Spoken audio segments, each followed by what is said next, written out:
My child, remember Jonathan, the son of Saul, on the day when the army trembled and the outward circumstances offered no guarantee of victory. He did not stand among a mighty host. There was no majestic trumpet blast, no radiant sign to give him confidence in the way human beings often demand. He had only one armor-bearer beside him, a rocky slope difficult to climb, and a faith bold enough to say, "Perhaps the Lord will act on our behalf," for nothing can hinder the Lord from saving, whether by many or by few. As 1 Samuel 14:6 reveals, "Do you see? I do not need every condition to be perfect before I begin my work. I am not limited by numbers, circumstances, age, the past, or by other people's judgments of you." When Jonathan climbed up on his hands and feet, each step may have seemed very small, very rough, very hidden, yet his faith opened the way for a movement that the entire camp would later witness. In the same way, you may be standing before a steep slope in your own life, without enough evidence that you will overcome it. But if I am placing peace within your heart, then even the smallest step of obedience can become the beginning of something great. Therefore, do not call your place of deadlock the end too soon. What you see is only the outward face of the situation, but I see the hidden currents moving beneath it. Where you see a closed door, I may be forming another entrance that is purer. Where you see your weakness, I am preparing you to experience a power that is not born from self-confidence. My grace is sufficient for you, for my power is made perfect in weakness. As 2 Corinthians 12:9 says, is not a sentence meant for you to endure sorrowfully, but a promise that your fragility does not cause me to step back. I can use the very place where you once trembled and place within it a new steadiness. I can use what you once felt ashamed of and turn it into a source of mercy for others. I can take the chapter of your life that you thought had closed, dip it into the ink of grace, and continue writing with a tenderness beyond anything you ever imagined. My child, let your heart stop shrinking back from the things I am opening before you. I know you have been disappointed, hesitant, afraid that if you hope one more time, your heart may be wounded one more time. But I have not come to demand that you pretend to be strong. I have come to breathe life into the place where you are weary, to place peace where you are confused, and to remind you that what is impossible in human eyes is still not the limit of heaven, for we are His workmanship, created in Christ Jesus for good works, which God prepared beforehand. As Ephesians 2:10 speaks over you with a very deep dignity, you are not the product of chance, not the result of your wounds, not the sentence of your past. You are my workmanship, and I am still bringing you to completion.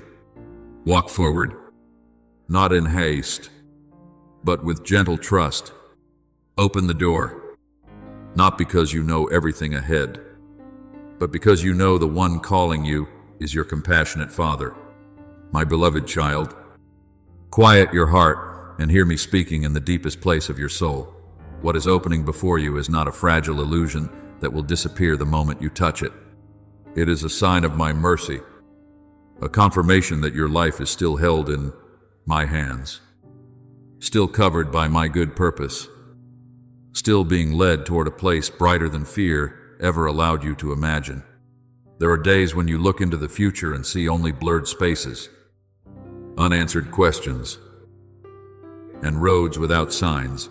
But I say to you that your tomorrow does not belong to darkness, for I know the plans I have for you, plans for peace and not for disaster, to give you a future and a hope. As Jeremiah 29:11 declares, is not a distant word meant for someone else, but a lamp I am placing in your hand right now. You no longer need to let anxiety be your guide. From today on, let my love uphold each step you take, for that love does not tremble before what has not yet happened. and it does not fail before the things you do not yet understand. But before you step into the new season, I want you to learn the art of remaining. Do not rush to leave the place where I am speaking simply because your heart has become accustomed to haste. There are souls who lose what is precious, not because I did not give it, but because they were not still enough to recognize the hour of my visitation.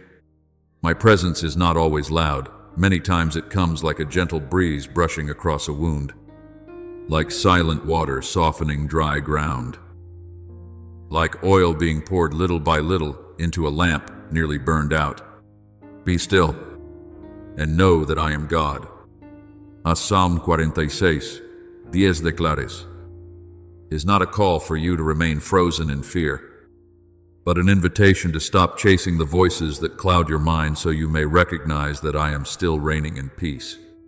When you remain with me a little longer, what you hear will no longer be only passing thoughts, but life itself sinking into the depths of your soul, illuminating again the places you once thought had grown cold.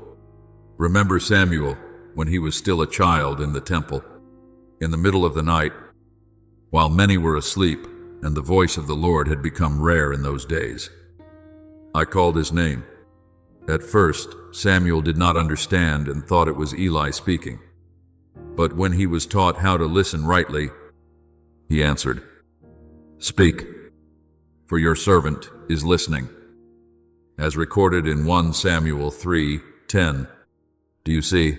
Spiritual maturity does not begin with knowing every answer, but with a heart willing to pause and say to me, "Father, I am listening." Perhaps you too have confused my voice with the voice of fear, the pressure of the world with the leading of the Holy Spirit, the urgency to act immediately with my invitation to remain in peace. But I do not condemn you for the times you could not clearly discern the difference.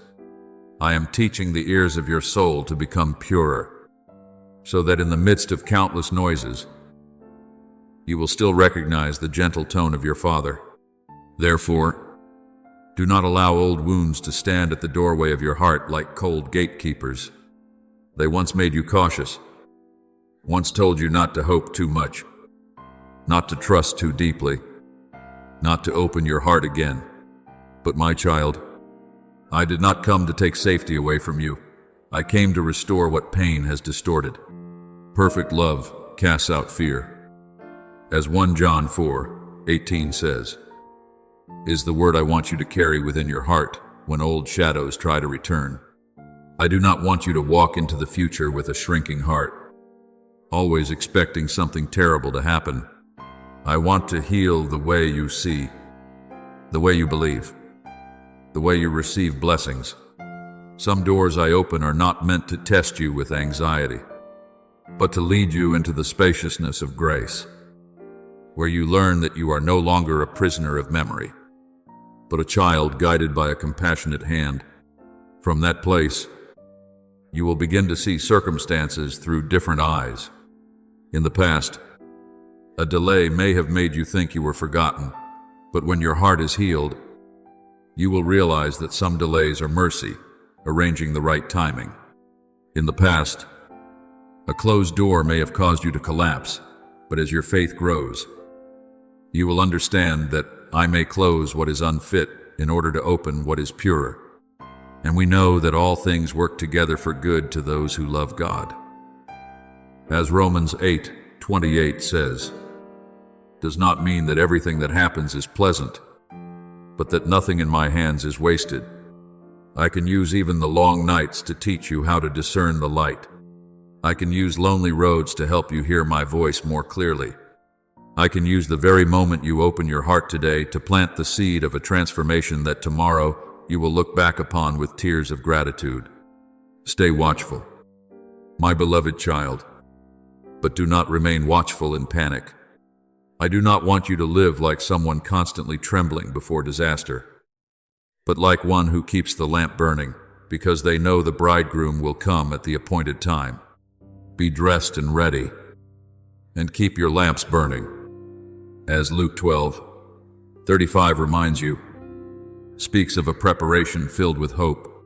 Watchfulness is not anxiously examining every change with suspicion. Watchfulness is keeping your heart soft, keeping your faith from going out, preserving purity of intention, and refusing to let trivial things drain the oil from your soul. Some people move very quickly yet remain empty within. Others walk more slowly yet are filled with holy oil inside. I am not looking for hurried appearances in you. I am seeking a willing heart. When the sacred moment arrives, the one who has remained with me in quietness will recognize the open door without being swept away by chaos. My child, come even closer, not through heavy striving, but through the gentle trust of one who knows they are loved. Do not close your ears to my voice simply because you have heard too many voices that wounded you. Do not turn away from my hand, just because human hands once let you go along the journey. I am not like those who disappointed you. I am the Father who heals, the one who upholds, the source of peace that never runs dry. He who began a good work in you will carry it on to completion until the day of Christ. As Philippians 1:6 declares over your life, places within you a holy assurance, what I have begun in you will not be left unfinished. Receive the hope I give you. Receive the strength I pour out. Receive the vision I am unfolding before you. You have never walked alone. Even in the moments when you believed you were the only one left in the darkness, I was there. I am here. And I will continue to lead you until everything I have ordained in love is fulfilled in my perfect timing. My beloved child, do not let dreams that have not yet blossomed become evidence that causes you to doubt, my love.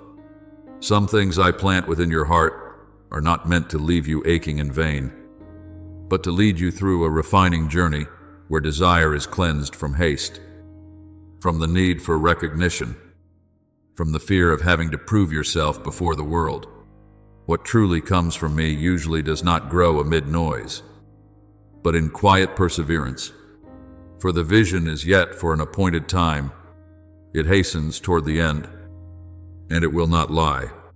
Though it delays, wait for it. As Habakkuk 2, Trey reminds you, means that delay is not the same as cancellation. I have not forgotten what I placed within you. I simply do not want to hand you a harvest before your roots are deep enough to sustain it. Therefore, the days of waiting are not empty spaces, but my hand working within the hidden soil of your soul. Perhaps you have prayed many times for the same thing, and quietly carried sorrow because heaven seemed silent in response. But my child, no sincere prayer ever disappears before me. Some prayers become seeds. Some tears become streams that water the ground. Some nights you thought you were merely enduring pain, while in truth, I was using that very endurance to soften the hardened places within you. Weeping may endure for the night, but joy comes in the morning. As Psalm 30:5 says, is not a cheap promise for a passing emotion, but the rhythm of my grace. The night does not have the authority to hold you forever. When my season comes, you will look back and understand that the very thing which once brought you to your knees in tears became the place where I taught you what it truly means to trust. Not every dream will be fulfilled in the way you once imagined, but what I complete will always be deeper, purer, and filled with more life than anything you could have conceived on your own. I want you to remember the widow of Zarephath in the days of famine, when she had only a handful of flour left in the jar and a little oil in the jug. To human eyes, it was the end, the final mark, the last meal before all hope faded away. But when I sent the prophet Elijah to her, the call did not come in abundance. It came in the midst of lack. She offered the little she had left in obedience, and I caused the jar of flour not to run dry and the jug of oil not to fail until the rain returned. As recorded in 1 Kings 17:14. Do you see? What is in your hands may appear small, But once it is placed into my hands, it is no longer limited by human calculations. I do not ask whether you have enough to accomplish something great. I ask whether you are willing to place the truest part of yourself into my hands. A little faith, a step of obedience, a quiet act of love, a trembling yet sincere prayer. All of these can become the material through which I accomplish things far beyond your strength. Therefore, do not despise the small things in your life. Do not despise a day when you still rise, even though your heart is weary. Do not despise the moment you choose forgiveness instead of bitterness. Do not despise a gentle word you offer when you yourself long for comfort. Who dares despise the day of small beginnings? As Zechariah 4:10 reminds you, reveals that in my kingdom, smallness is not the same as insignificance. Many of my greatest works begin so quietly that the world does not even notice them. A mustard seed is very small, yet once planted, it can grow into a place where the birds of the air find shelter. In the same way, what I am forming within you today may not yet attract attention, may not yet be named by anyone, may not yet produce visible results, but I see life moving within you. I see your heart becoming softer. I see your faith learning how to stand firm without needing immediate proof. Then you will realize that the greatest blessing is not only what I place into your hands, but what I accomplish within your heart on the journey toward it. If I merely gave you what you asked for without healing the way you see yourself, you could still hold blessings in your hands while living with an anxious heart. If I opened doors before you without strengthening your roots within, you might step into a new place while still carrying old fears. That is why I am transforming you from the source itself, replacing self-doubt with truth, replacing haste with peace, replacing the fear of loss with trust that I am the one who keeps you secure. And the peace of God, which surpasses all understanding, will guard your hearts and minds. As Philippians 4:7 says, is a gift I place within you, not after every circumstance becomes perfect, but even while you are still learning to walk. True peace is not the absence of trials. True peace is knowing that I am with you in the midst of them. So, my beloved child, continue walking with a gentle heart. Do not measure the value of your journey by speed, nor measure the success of your prayers by what your eyes can see today. There are seasons when I work beneath the ground before allowing the tree to emerge. There are answers I hold back for the appointed time, not because I am delaying, but because my love is precise. Give me the little that you have, your fragile faith, your limited strength, your trembling hope, and let me touch it with the power of a father. I do not require you to be perfect before I can use you. I only ask that you do not pull your heart away from my hands. Then, in the day when I bring forth the harvest, you will not only rejoice over what you have received, but you will bow your head in gratitude because you yourself have become a new person, deeper, gentler, stronger, and filled with more light in my presence. My beloved child, do not look upon the days that seem ordinary as meaningless cycles. In my eyes, even the smallest steps can carry the value of a sacred pilgrimage. Every morning you still choose to rise. Every time you continue to pray, though your heart has not yet grown lighter. Every moment you refuse to let disappointment rule over you. All of it is being seen in my light. The steps of a righteous person are established by the Lord, as Psalm 37:23 reminds you. Means that I do not only watch the destination, I uphold every step along the journey. You may think you are moving slowly, but I see the roots of your faith growing deeper. You may think you are merely enduring one more difficult day, but I see a soul being refined into steadfastness, purity, and greater brightness through every season of trial. Therefore, do not rush to judge your journey through human eyes. Some forms of growth are not loud, do not come with applause, and show no dazzling outward signs. Yet they are the deepest works I am doing within you. You are learning to release burdens that were never yours to carry. You are learning to follow me not only when emotions are high, but also when your heart feels dry and everything around you still seems dim. For we walk by faith, not by sight. As 2 Corinthians 5:7 says, is the lamp I place into your hands during days when clear answers have not yet come. True faith does not sing only when doors open.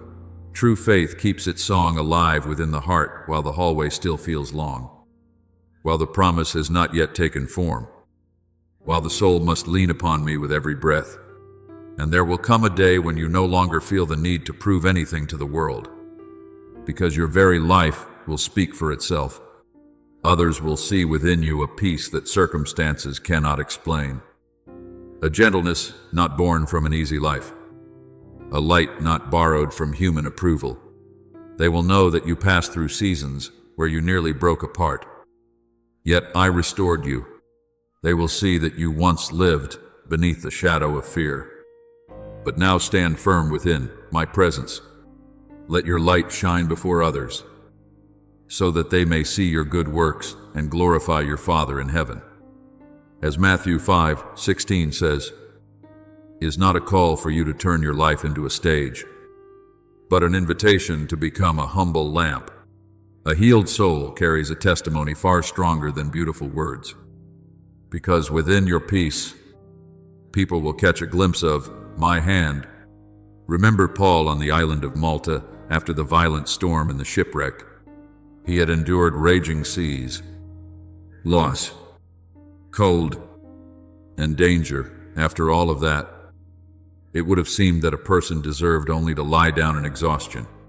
Yet, as he gathered wood to build a fire for warmth, a venomous snake fastened itself to his hand, and those standing nearby expected him to fall dead.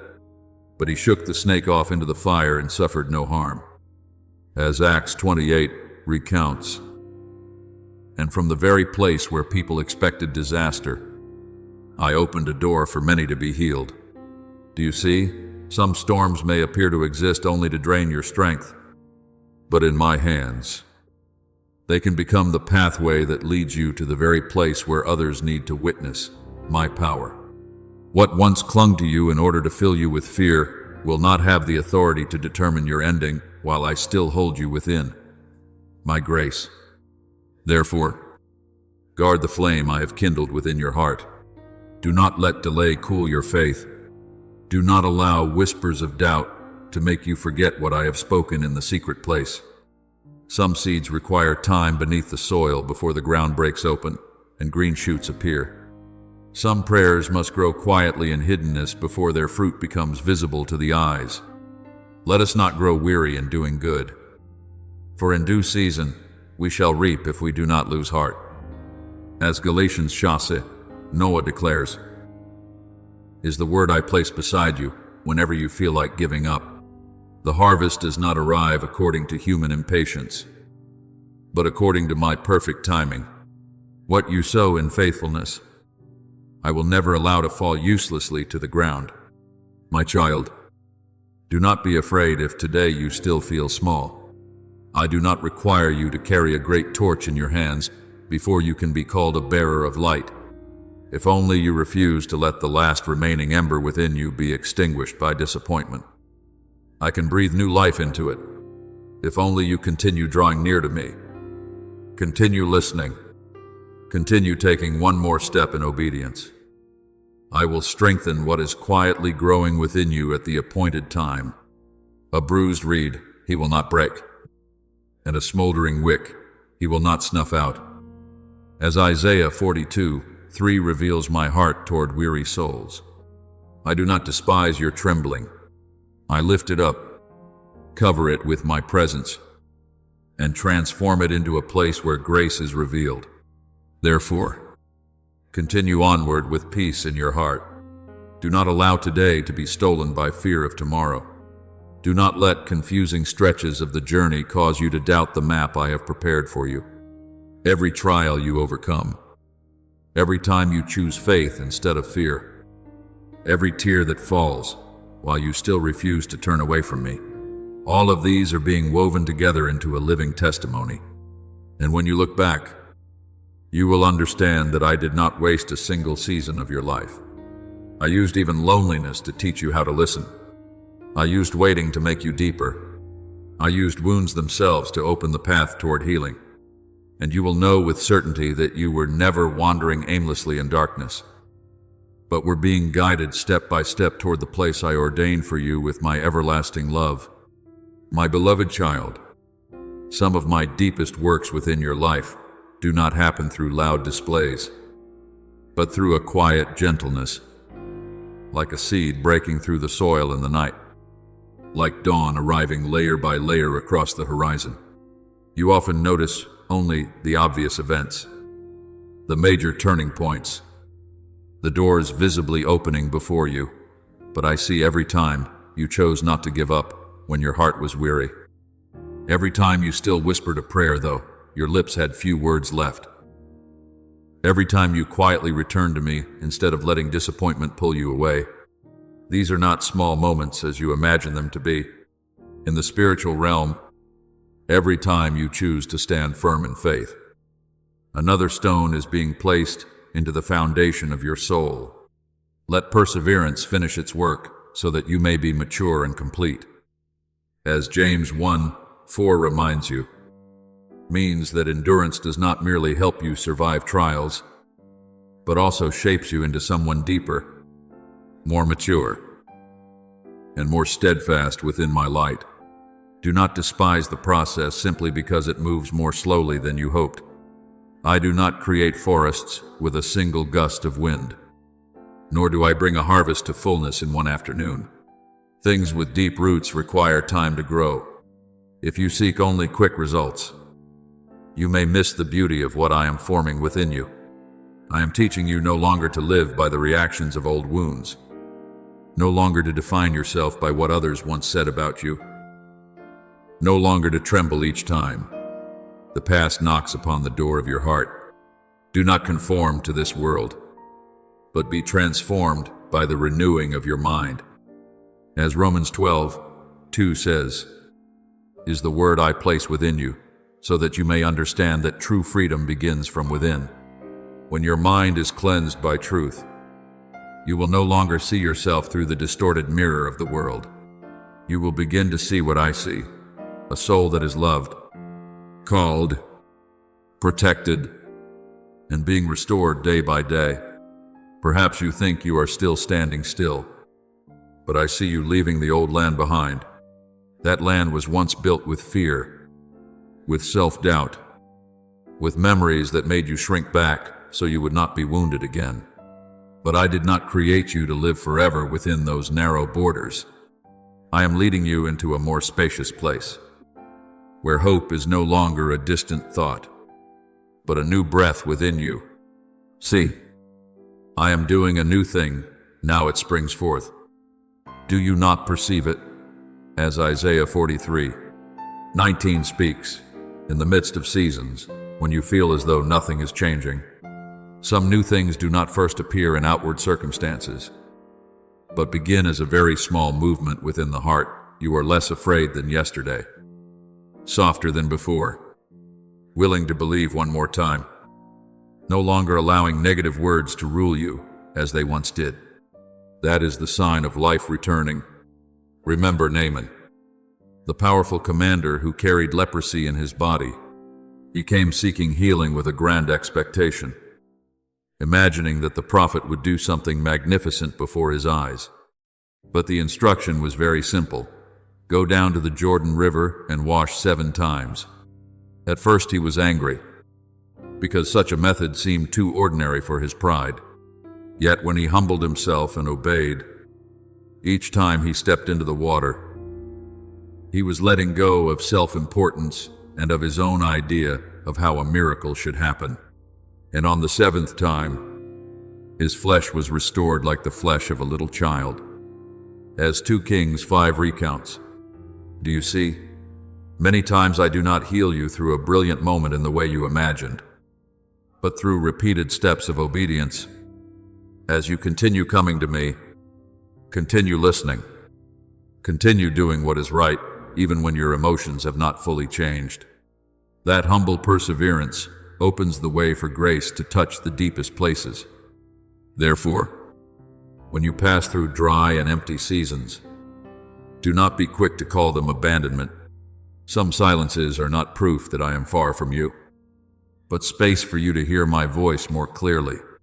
The world constantly pulls you into noise, comparison, anxiety, and questions that exhaust your soul.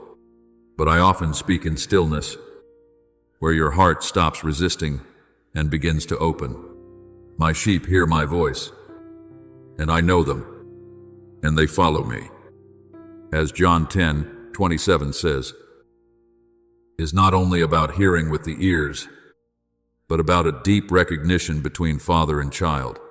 When you remain long enough in my presence, you will learn to distinguish the voice of fear from the voice of truth, the pressure that makes you restless from the guidance that carries peace, the darkness that wants to pull you back from the light that is inviting you forward. But my child, I do not want my word merely to touch the surface of your life and then pass away like a beautiful sound. I want it to sink into your heart, take root in your thoughts, reshape the way you look at life, and cleanse the way you see yourself. Some people hear much and still remain unchanged, because they keep my word only as knowledge. But the one who truly opens their heart allows my word to become fire, water, bread, and light. For the word of God is living and active, sharper than any two-edged sword, as Hebrews 4:12 tells you, means that my word does not only comfort, it also separates the false from the true, peels away layers of fear, cuts an invisible chain, and awakens the noble part within you that has been covered for too long. When my word dwells within you, you will no longer walk like someone merely searching for a temporary answer, but like one who carries an unfailing lamp within the heart. So today, listen to me with your whole soul, not merely with the weary ears of the flesh. Let every word of my love enter the places where you were once wounded. Let every promise of mine touch the places where doubt once lived. Let every ray of my light shine into the hidden corners of your heart that you have long avoided. I do not only want you to know that I exist, I want you to experience my nearness in every step you take. I do not only want you to speak about faith, I want you to live within that faith, breathe within that faith, and rest within that faith.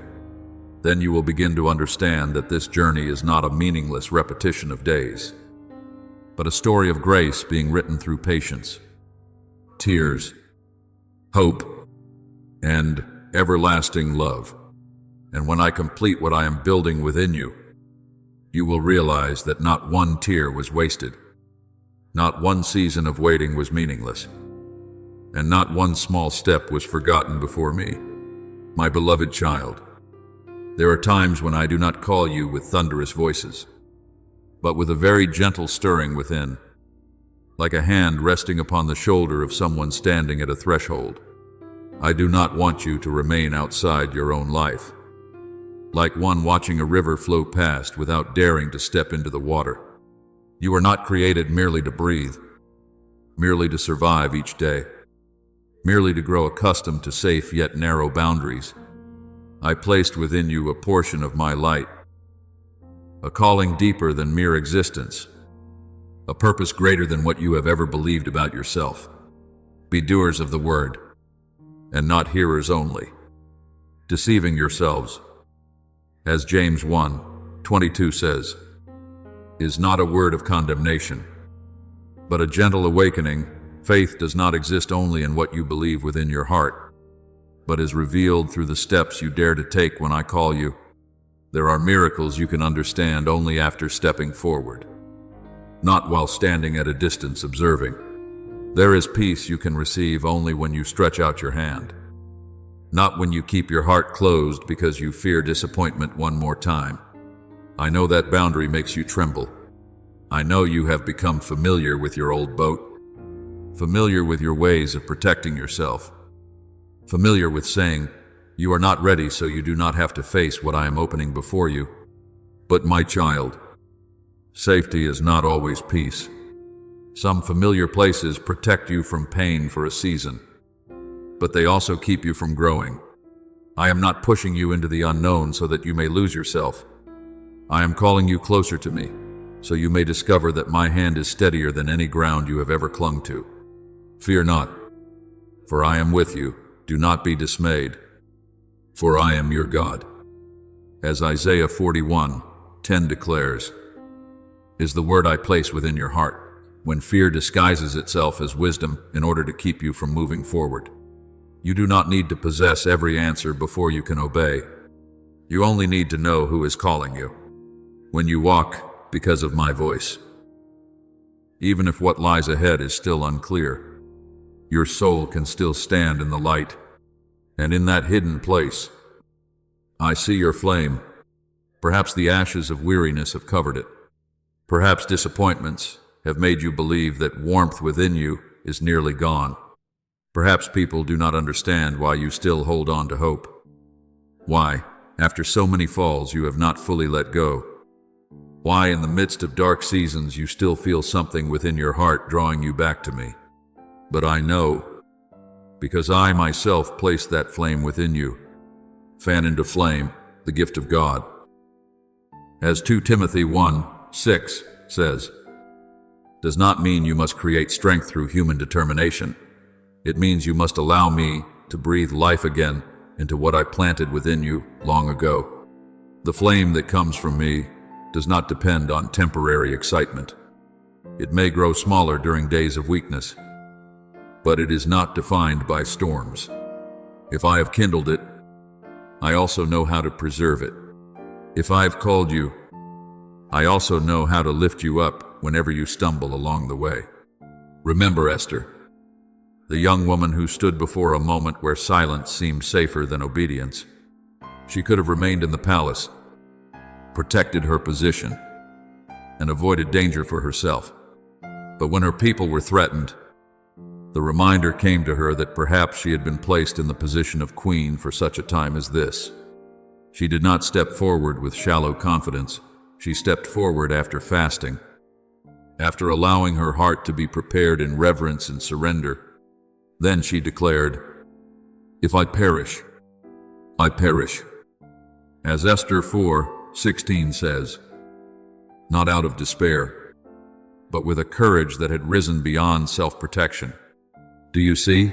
There are doors of destiny that do not open for those who wait until all fear is gone before stepping forward, but for those who dare to place their fear into my hands. When Esther entered the place that seemed capable of ending her life, I turned that very step into a pathway of deliverance for many people. In the same way, your act of obedience today may appear small in your own eyes, but in my hands, it can open a stream of grace far greater than you can yet see. But if you are weary, I am not ashamed of you. I am not a God who loves you only when you are strong, radiant, and overflowing with songs of praise. I am the Father who still draws near when you no longer know how to pray except through a sigh. I know there are days when your soul cannot withstand the weight of disappointment, seasons when you do not want to abandon me, yet no longer have the strength to move as quickly as before. Hear my words. Your fragility does not cause my grace to retreat. Come to me, all who are weary and burdened, and I will give you rest. As Matthew 11:28 says, is my invitation to you precisely in the moments when you feel least worthy of being embraced. I do not ask you to hide your exhaustion as though it were a sin.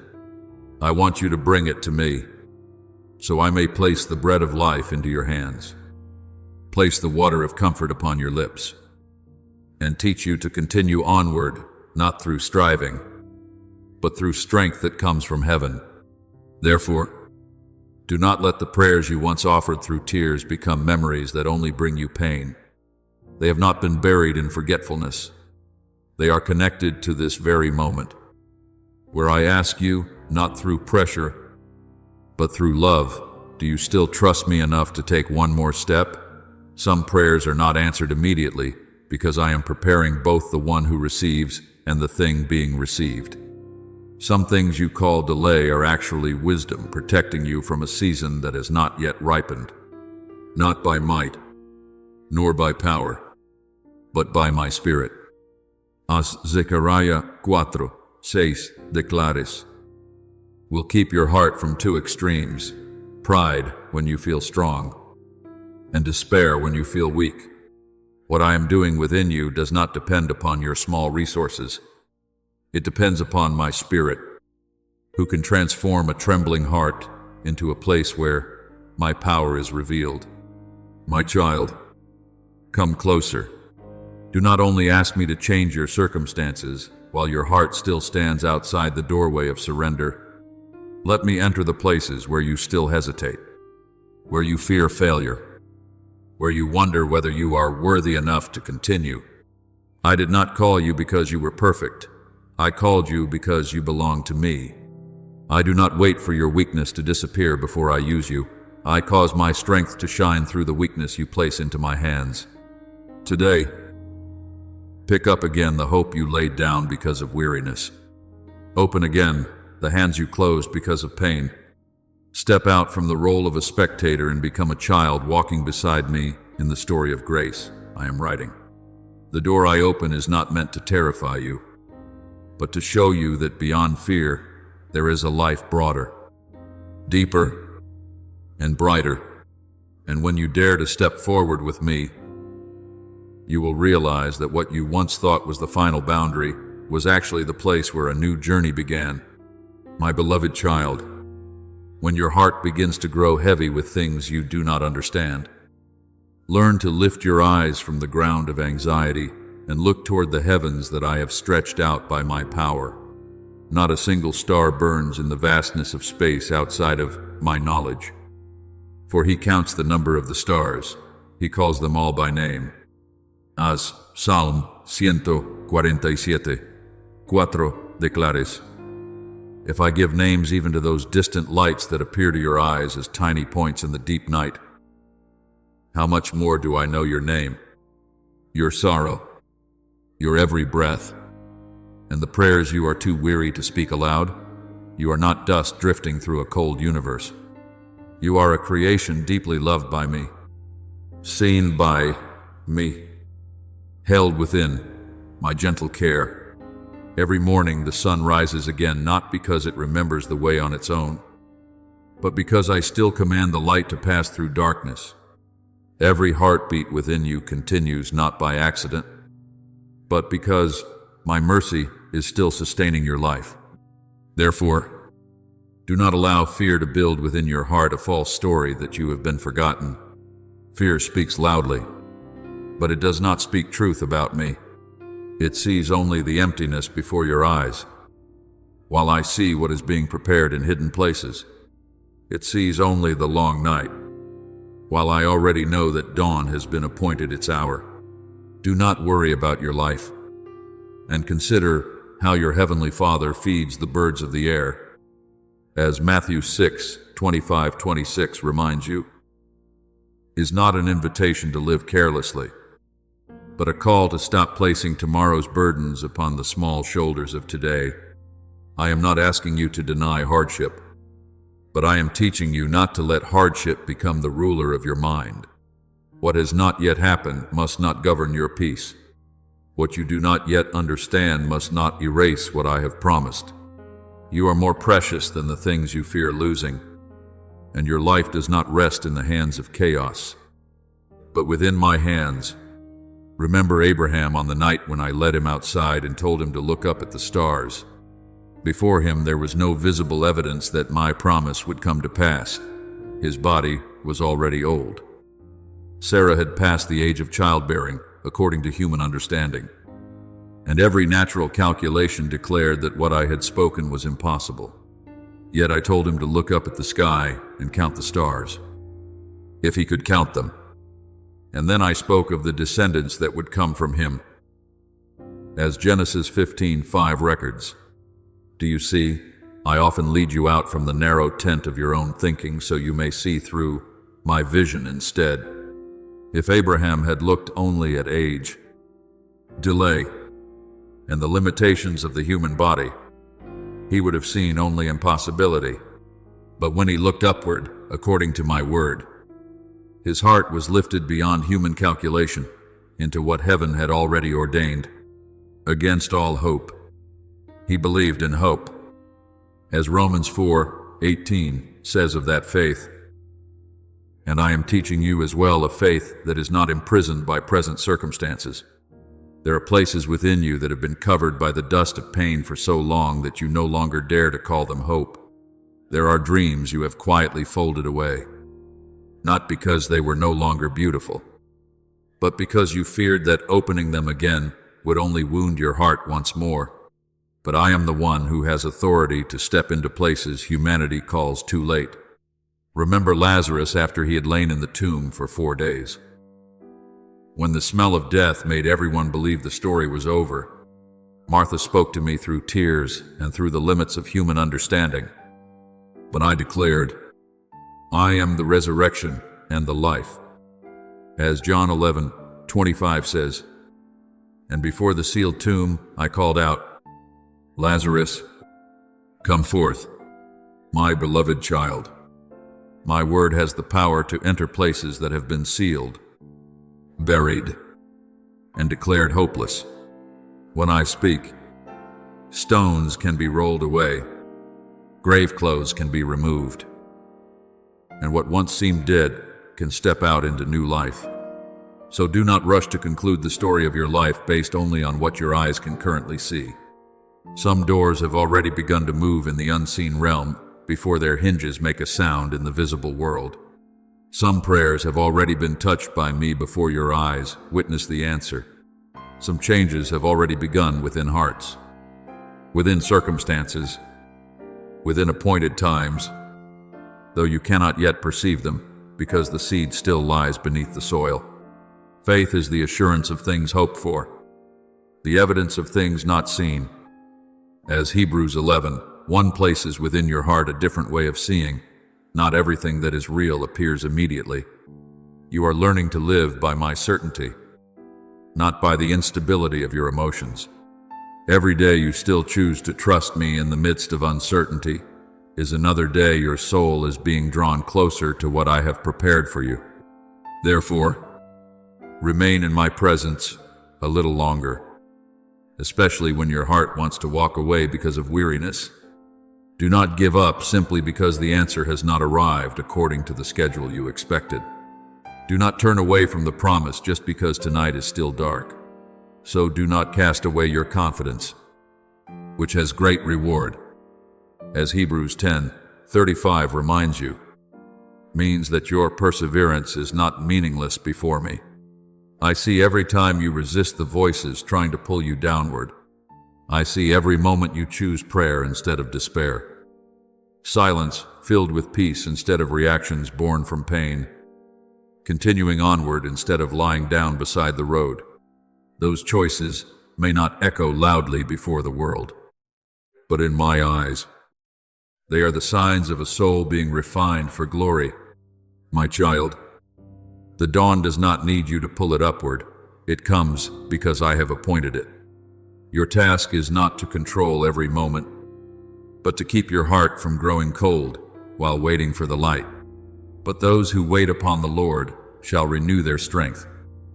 As Isaiah 40:31 says, is the word I place over you when your legs are weary and your eyes burn from staring too long at what has not yet changed. Let me renew your strength in the secret place. Let me quiet the questions that still remain unanswered. Let me remind you that delay is not stronger than my faithfulness, and darkness cannot swallow what I have called life. Then the day will come when you look back upon this season with different eyes. You will understand that while you thought you were merely trying to survive a difficult season, I was quietly making a way, while you chose to trust me in what you did not understand. The miracle had already begun entering your life with very gentle steps. Yet nothing could stop what I had begun in love. My beloved child, there are moments when you think you have only happened by chance upon a reminder, a meeting, a half-open door, or a quiet stirring within your heart. But in my kingdom, no moment of grace is meaningless. What you call coincidence is often a golden thread I have been quietly weaving into the tapestry of your life long before you could recognize its pattern. You see only a small fragment, while I see the entire journey. You see only today, while I have already seen the seasons yet to come. My ways are higher than your ways, and my thoughts than your thoughts. As Isaiah 55:9 reminds you, means that my guidance does not always move in the straight lines your mind expects, yet it always carries wisdom far beyond human vision. Therefore, do not be too quick to dismiss the stirrings within your heart, the words that came just when you were about to give up, the seemingly small encounters that later you will realize were bridges I placed along your path. I knew you before you ever learned how to introduce yourself to the world, before others called your name, before you understood who you were, before the praise and criticism of life ever touched your heart. I looked upon you with the eyes of your Creator, for you formed my inward parts. You knit me together in my mother's womb. As Psalm 139:13 says, speaks not only of the forming of your body, but also of the deep intention I placed within every detail of you. I know the things you have never spoken aloud, the nights when you quietly carried the weight of exhaustion, the smiles you wore so no one would see how heavy your heart truly was, the dreams you hid because you feared they were too large to be understood. You may not yet fully recognize the potential within you, but I do not see you through the lens of your own doubt. I see you through the purpose I have placed within you, through a love that is never shaken even in seasons when you feel weak. Remember Joseph, the son who was sold by his own brothers, carried away to a foreign land, misunderstood, falsely accused, and then forgotten in a dark prison. To human eyes, that journey appeared to be nothing more than a chain of losses and injustices. But I was working even when no one could recognize it. I used the detours, the dark rooms, and the long years of waiting to prepare Joseph for a place even he himself could not yet imagine. At the appointed time, I brought him out of prison and placed him in a position where he could save many lives during the famine. And when he told his brothers, "You meant evil against me, but God meant it for good," as Genesis 50:20 declares, those were not the words of someone who had never suffered, but of a soul that had learned to see my hand even through the most winding paths of life. In the same way, there are things in your life today that you still cannot explain. Yet I still have the power to turn the places that wounded you into places where my wisdom and mercy are revealed. Therefore, do not fall into the mistake of believing that your worth is determined by the speed of your success, by the approval of others, or by what you have not yet achieved. The problem is not that you are still growing. The problem begins when disappointment convinces you that you are no longer valuable. That voice does not come from me. I have never called you unnecessary, never regarded you as a nameless soul lost within the crowd. For we are His workmanship, created for good works, which God prepared beforehand. As Ephesians 2:10 restores your dignity, reminding you that you are not an accidental presence, but a work still being shaped to completion. A potter does not place his hands upon the clay only to abandon it halfway through. Neither do I begin my work within you only to forget you in darkness. Perhaps the form is still being shaped today, but the hands shaping you are the hands of your Father. When your soul feels awakened, receive that stirring with humility and watchfulness. Not every movement within you must immediately be explained by human reasoning. There are moments when my touch first softens your heart before it opens your understanding. I will give you a new heart and put a new spirit within you. As Ezekiel 36:26 says, is what I continue to do in those who are willing to open the door of their hearts. I touch you, not to confuse you, but to awaken the part of you that has long been asleep. I remind you that you are not merely the sum of your failures, not merely the result of what others once spoke over you, not merely the shadow of old wounds. Within you, there is still a calling, a light, a sacred ground that I am still cultivating. Do not deny it simply because you cannot yet see the fruit. A seedling also remains hidden beneath the soil for a season, yet the life within it is real. My child, look back upon your life with gentler eyes. There were encounters you thought were passing moments, yet they planted within you a word you desperately needed. There were delays that broke your heart, yet they protected you from paths without peace. There were silent seasons that seemed empty, yet they were the very places where I was preparing you for something deeper. The Lord will fulfill His purpose for me. As Psalm 138:8 says, is not a word calling you to wait passively with folded hands, but an invitation to walk forward, trusting that I do not abandon what I have begun. Today, do not live like someone without value in the middle of a crowd. Live as a child who is called by name, protected, guided, and loved with a purposeful love. I am using both the things you understand and the things you do not yet understand to lead you closer to the place I have prepared for you. And when the appointed time unfolds, you will realize that not a single detail of grace in your life was ever accidental. My beloved child, do not see your presence in this world as some small accident cast into the vast river of humanity. Before you ever cried your first cry, I had already seen you in the light of my purpose. Before you learned how to walk, I already knew the paths you would travel, the winding roads that would confuse you, the seasons when you would think you had lost your way, the nights when you believed no one could still see you. All the days ordained for me were written in your book before one of them came to be. As Psalm 139:16 reminds you, means that your life is not a page that slipped from the hands of heaven. Every breath you receive rests within my care. Every time you have fallen and risen again, I have been nearer than you realized. Even when you could not recognize my footprints along your road, my hand was quietly restoring direction, shielding you from unseen depths, and leading you through dark stretches so your soul could learn how to trust in a light that never fades. There are pains you once regarded as proof that you had been abandoned, yet in my hands. Even wounds can become places where grace begins to flow.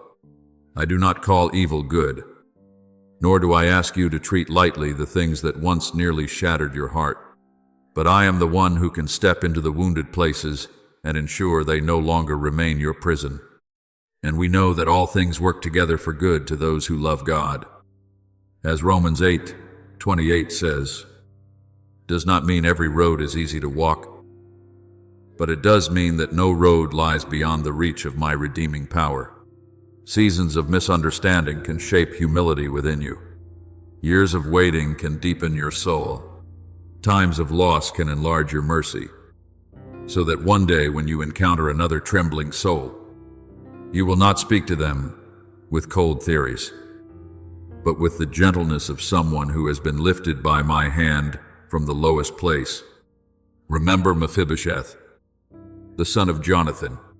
As a child he fell and became crippled in his feet, and for many years he lived in Lodabar, a place marked by distance, poverty, and forgetfulness.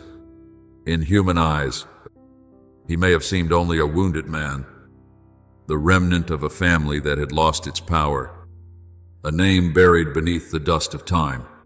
Yet King David searched for him, called him out from hiding, restored his inheritance, and invited him to sit at the king's table like a son of the household. As 2 Samuel 9 recounts, do you see? What has fallen does not have to end in shame. A person hidden away is not a person forgotten by me. There may have been years when you lived feeling pushed to the margins, but I have always known your name, known the address of your pain, known the places where your heart learned to withdraw into itself. And when my appointed time comes, I can call you out from the land of insecurity and restore you into the dignity that my love prepared for you long ago. Therefore, do not call your life ordinary any longer. The voice that tells you that you are insignificant is not my voice. I did not create you as something unnecessary, nor did I allow you to pass through fire only to become ashes. You are a chosen generation, a royal priesthood, a holy nation, God's own possession. As 1 Peter 2:9 restores your identity in holy light. Perhaps today you still cannot see the entire picture. Perhaps all you can see are scattered fragments, a season of loss, a disappointment, a closed door, a prayer that still seems unanswered. But I am weaving those pieces together with a wisdom you cannot yet fully understand. A beautiful tapestry, when viewed from the back, may appear only as tangled threads. Yet in the hands of the weaver, every thread has its place. So it is with your life. What is difficult to understand today does not mean it is meaningless. Then there will be people who are touched not because you speak grand words, but because they see how I have softened your heart. Some will find courage when they see that you were once weak, yet still rose again. Some will feel hope when they hear you speak with the voice of a soul that has been healed. Some will be comforted by the very places you once thought held only pain. God comforts us in all our troubles, so that we can comfort others. As 2 Corinthians 1:4 reveals, means that the healing I give does not stop with you. When I wipe away your tears, I am also preparing you to become a gentle hand for someone else. When I restore what was broken within you, I also turn your life into a witness that my mercy is not a distant idea, but a living power that can enter even the most shattered places. My child, let me change the way you look at what you have been through. Do not allow the past to tell you only a story of loss. Let me retell that story in the language of grace. When you passed through deep waters, I did not let them sweep you away. When you walked through fire, I did not allow the flames to consume your soul. For when you pass through the waters, I will be with you. When you walk through the fire, you shall not be burned. As Isaiah 43:2 promises, what I am building within you is not as fragile as passing emotion. I am forming endurance, clarity, mercy, and a kind of peace that is not easily shaken. You are not only being rescued from what wounded you, you are being prepared to carry light into places where others are still in darkness. Therefore today, keep walking as one who knows they have been called by name. Live not from the shame of what has been lost, but from the faith that I am still writing your story. I do not want you merely to receive blessing and keep it hidden within yourself. I want your whole life to become a quiet stream flowing toward dry places. Whoever believes in me, out of his heart will flow rivers of living water. As John 7:38 says, is what I am doing within you, turning what was once dry into a source of comfort, turning what was once painful into a place of light, turning the journey that once made you weep into a testimony that helps others dare to believe again. You are not on this earth by accident. You belong to a story greater than your fear, greater than your past, greater than every judgment of the world. And I, your Father, I'm still leading you step by step into the purpose I lovingly appointed before the ages. My beloved child, lift your face from the dust of shame, for I have not called you to walk with the posture of someone defined by old wounds. The voices that once made you doubt yourself may have stayed beside you for a long time, but they are not the final voice over your life. I am the one who calls you by truth. I do not see you through failure. through what you have not yet achieved, through the times you moved more slowly than others, or through the cracks you have tried to hide. I see you through my everlasting love, through the purpose I placed within you before you understood what you were born to become. I have called you by your name. You are mine. As Isaiah 43:1 says, is not merely comfort, but a holy seal placed upon your identity. When you know that you belong to me, you no longer have to wander through life begging the world to give you worth. You had worth before anyone recognized you. You were loved before you accomplished anything great. You were chosen not because you were perfect, but because my mercy placed its hand upon you. Then, as that truth begins to sink into the deepest places within you, you will feel a quiet yet powerful loosening take place. There are burdens you have carried for so long that you began to believe they were part of who you are. The burden of needing to be better, faster, more like others. The burden of proving that you are worthy of love. But my child, those chains do not belong to my kingdom.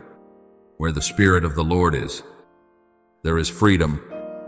As 2 Coríntios 3:17 declares, will become a new breath within you when you allow me to replace the voice of condemnation with words of love. You will no longer need to live inside the narrow room of wondering why you do not yet possess what others have, because your heart will begin to understand that I do not lead every soul according to the same rhythm. Some blessings come early to teach gratitude. Some blessings come later to teach depth. Some blessings are withheld for a season to protect you from carrying what your soul is not yet strong enough to bear. When gratitude rises within you, it does not deny the things you are still waiting for, but it opens the door for peace to enter, even in the midst of waiting. Remember Jehoshaphat, when he stood before an army far greater than anything his own strength could resist. He did not pretend that he was unafraid, nor did he manufacture courage through human pride. He brought the people before me and confessed that they did not know what to do, but their eyes were fixed upon me. And I spoke through the prophet, saying, the battle is not yours, but God's. As 2 Chronicles 20:15 declares, then something remarkable happened. They marched forward, not with the trembling sound of despair, but with praise leading the army. And as they worshipped, I threw their enemies into confusion, and victory was opened in a way none of them could have created by their own strength. Do you see? Holy confidence is not believing that you are stronger than every trial. It is knowing that I am greater than everything standing before you. When you understand that the deepest battles of your life are not won through striving, but through dependence upon me, fear will slowly lose its authority over your heart. Therefore, do not confuse humility with belittling yourself. I do not delight when you call worthless what I, myself, created, nor am I pleased when you speak harshly about the soul I redeemed with love.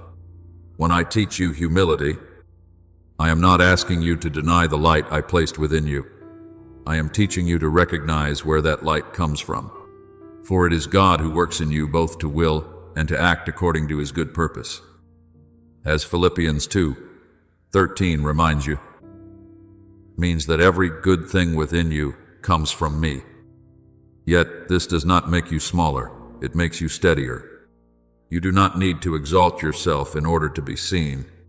You do not need comparison in order to know that you have a place. You do not need applause to believe your life has meaning. When my hand upholds you, you can walk with a peace that is not loud, with dignity that is not prideful, with courage that does not wound others in order to prove strength. There will come a day when the places that once made you tremble become the places where I reveal my power. What once caused you to retreat may become the very steps that lead you deeper into faith. The memories that once cast shadows over your mind will no longer possess the strength to pull you backward if you allow my word to renew the way you see yourself. Do not remember the former things, nor consider the things of old. Behold, I am doing a new thing. As Isaiah 43:18-19 says, is the word I desire to plant within you today. I am not asking you to erase the past as though it never existed. I am telling you not to let it rule your future. What happened may explain part of your pain, but it does not have the authority to determine your destiny. I am the one who continues writing the story where others see only a final period. I am the one who turns tears into a source of gentleness, scars into testimonies, and those who were once afraid into people capable of comforting other trembling souls. My child, when you truly believe that you are loved by me and called by me, the way you move through this world will begin to change. You will no longer walk as someone constantly apologizing for your existence. You will no longer bow beneath judgments that do not come from me. You will learn to say no to the things that pull your soul back toward darkness, and learn to say yes to the light opening before you. Let the peace of Christ rule in your hearts. As Colossians 3:15 says, will become the foundation for your choices. When my peace reigns within you, you are no longer driven by comparison, no longer controlled by fear, no longer running after every open door simply to prove that you have not been left behind. You will learn to wait for the right season, walk in the right rhythm, and receive what I give you without bitterness toward the portion given to someone else. Therefore, rise up in the gentleness of grace, not as someone who has never known weakness, but as one who has been touched by me in the midst of weakness. Let thanksgiving replace the old voice of complaint. Let faith replace doubt. Let the light of truth dissolve the darkness of shame. You are not forgotten in my heart. You are not overlooked in my plans. What I am doing within you may still be quiet, but it is real. It may not yet be visible to everyone, but heaven sees it. It may not yet be fully formed, but my hands are still completing it.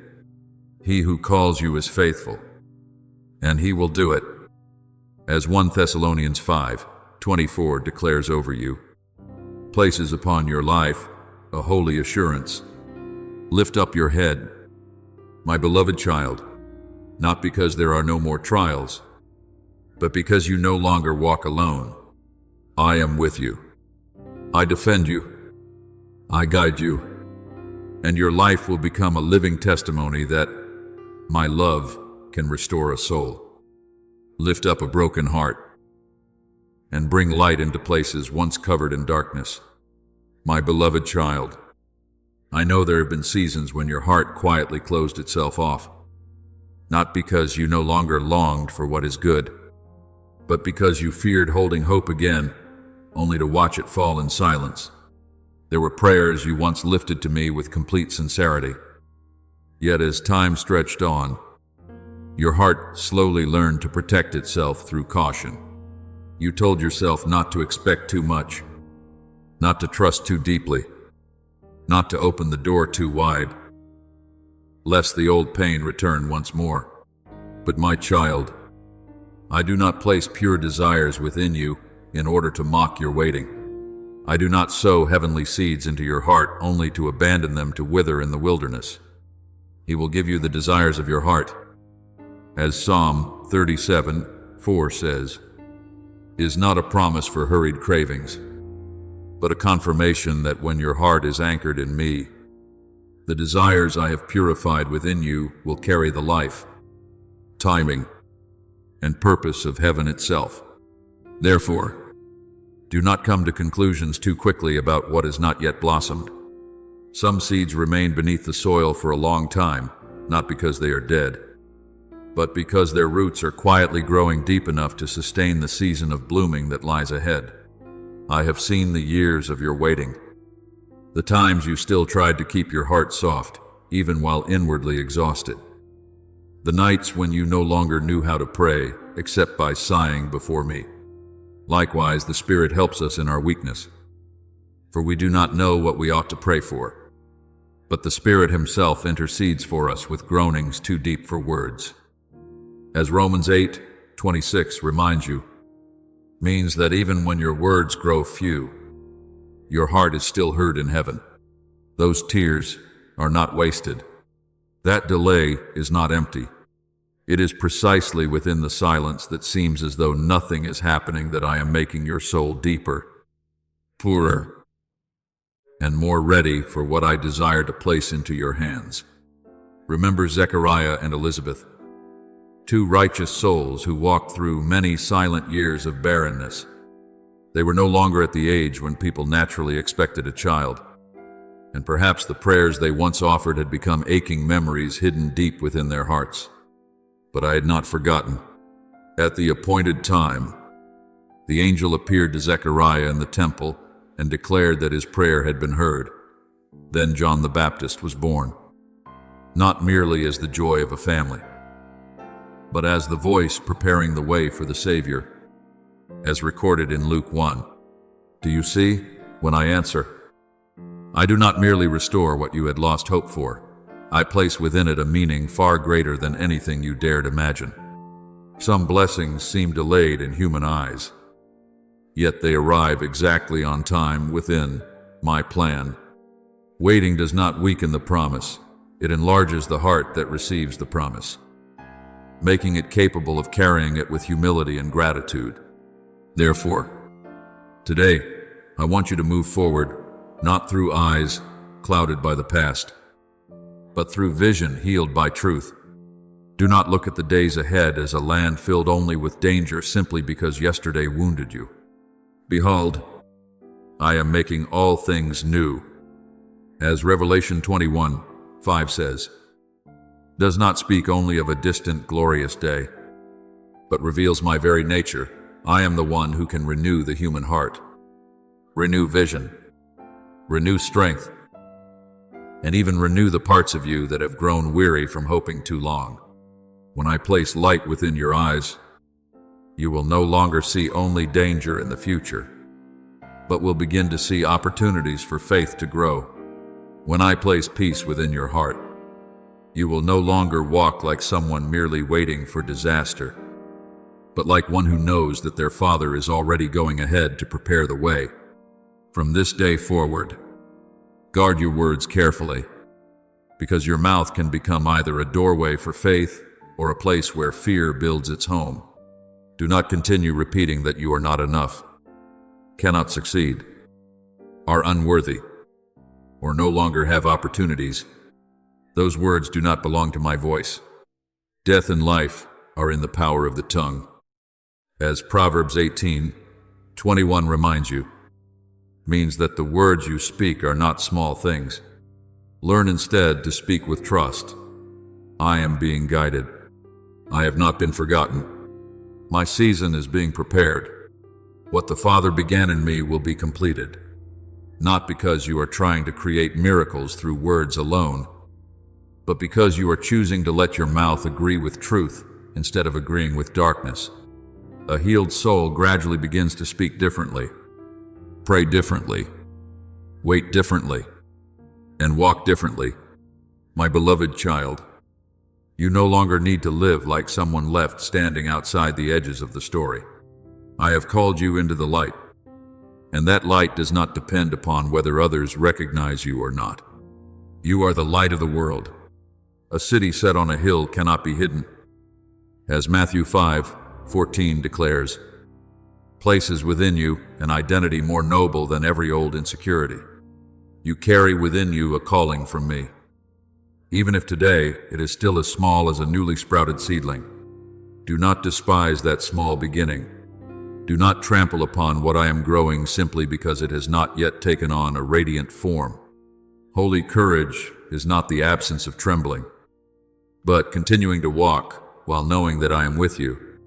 Mature faith is not a life untouched by disappointment, but a heart that, after disappointment, still dares to place its hand into mine once again.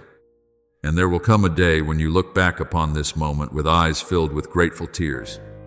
You will realize that this was not merely an ordinary day, but the moment your heart decided it would no longer allow old pain to rule your future. You will see that the moment you chose to trust me more deeply, even without every proof in your hands, a new chapter had already begun quietly unfolding. He who began a good work in you will carry it on to completion until the day of Christ. As Philippians 1:6 declares over your journey, is my promise to you. I do not begin and then abandon. I do not call and then forget your name. I do not sow and then neglect the harvest. So continue forward, my child, with a heart that has been lifted up. What lies ahead does not need to be fully visible today. You need only know that the one leading you is faithful, and that my hand is still writing the most beautiful chapter through grace, timing, and love that never runs dry. My beloved child, stop calling familiar chains your identity. There are burdens that have remained with you for so long that you began to believe they were a natural part of life itself, as though you were born to live bowed down, cautious, fearful, always expecting something bad to happen. But I say to you, what has existed for a long time does not mean it was ordained by me. A dark room may remain shut for many years, but once light enters, darkness cannot claim the right to stay simply because it arrived first. If the sun sets you free, you shall be free indeed. As John 8:36 declares, is not a distant saying, but a powerful proclamation over everything that has tried to keep you low. I did not create you merely to grow accustomed to living beneath the weight of pain. I created you to stand upright in dignity, to walk in light, and to remember that you belong to me, not to the pain that once tried to define you. There are cycles in your life, my child, that did not begin with rebellion, but with weariness. You once hoped, and then became disappointed. You once stepped forward, only to be pulled back again. You once stood before something new, yet an old voice within whispered that you would fail, that you were not strong enough, that it was safer to remain in familiar places. But my child, familiarity is not always life. My people once wandered in the wilderness until their feet became more accustomed to dust than to the promise. They saw the good land from afar, yet fear made them see themselves as grasshoppers before their enemies. And I had to tell them that they had circled that mountain long enough. As Deuteronomy 2:3 recalls, because there comes a moment when faith must stop lamenting the wilderness and begin turning toward the land I promised. In the same way, there are places of freedom I desire to lead you into. But first, you must allow me to break the silent agreement between your soul and its old limitations. I see the battles that no one else can see. I see when you smile outwardly while storms move beneath the surface of your thoughts. I see when you want to believe, yet fear that you are being foolish.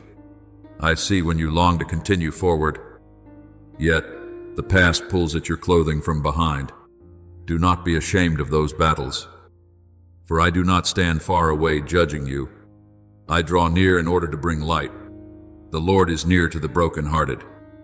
As Psalm 34:18 says, is the word I place over you in the moments when you feel too tangled to be loved. My light does not shine only upon the beautiful places within you. It enters even the hidden corners, long covered by fear, the memories you avoid touching, the false beliefs you have carried for too long. And when I step in, darkness no longer has the authority to call itself master of the house. Remember the man who lay beside the pool of Bethesda for 38 years. He remained very near to the place where people hoped for healing. Yet he himself stayed trapped in the same condition year after year. When I came to him, I did not begin by rebuking him for not being stronger. I asked, "Do you want to be made well?" as John 5:6 reveals. That question was not because I did not know his pain, but because I wanted to awaken a will that had been numbed by years of suffering. Then I told him to rise, take up his mat, and walk. Do you see? Sometimes the very mat that once symbolized helplessness becomes the thing you carry as a testimony of freedom. What once kept you lying down no longer has the right to command you. In the same loving way, I am asking you now, do you want to leave behind the place that has grown too familiar with delay? Do you want me to heal not only your circumstances, but also the way you see yourself? Therefore, do not ask only for a new door, while your heart still treats old chains as normal. I do not merely want to change your position, I want to transform the posture of your soul. A person can step into wide open spaces and still carry the mindset of a prisoner if truth has not yet brought freedom within. Fear not, for I am with you. Do not be dismayed, for I am your God. As Isaiah 41:10 says, is the word I want to place into the places where you tremble most. When you believe that word, you will no longer see every opportunity as a threat, no longer view every step forward as a risk of being hurt again, no longer use old failures as the map for your future. I am teaching you to discern the difference between wise caution and fear disguised as wisdom. What comes from me may require courage, but it does not suffocate your soul. It carries a peace deeper than passing emotions. My child, there may be people around you who have grown accustomed to seeing you in your old condition, just as people once grew accustomed to seeing the woman bent over in the synagogue. They may be used to your silence, your shrinking back, your hesitation to believe you deserve good things. But I am not limited by human habits. I see you not according to the shape formed by years of burden, but according to the dignity I placed within you from the beginning. The Spirit of the Lord is upon me, because He has anointed me to proclaim freedom for the captives. As Luke 4:18 reveals my heart, I came to bring freedom, not to legitimize invisible prisons. When I call you to stand upright, I am not speaking only to your body or your outward circumstances. I am speaking to your soul, your faith, your vision, the part of you that has bowed down too long beneath voices that never came from me. Today, stop negotiating with darkness as though it holds equal authority with light. Do not say that you can only live this much, love this much, believe this much, hope this much. Those words may sound safe, but often they are only the old walls of fear. I came that they may have life, and have it abundantly. As John 10:10 says, is not an invitation to live in empty excess, but an invitation to step out of a faded existence into a life filled with breath, peace, purpose, and freedom.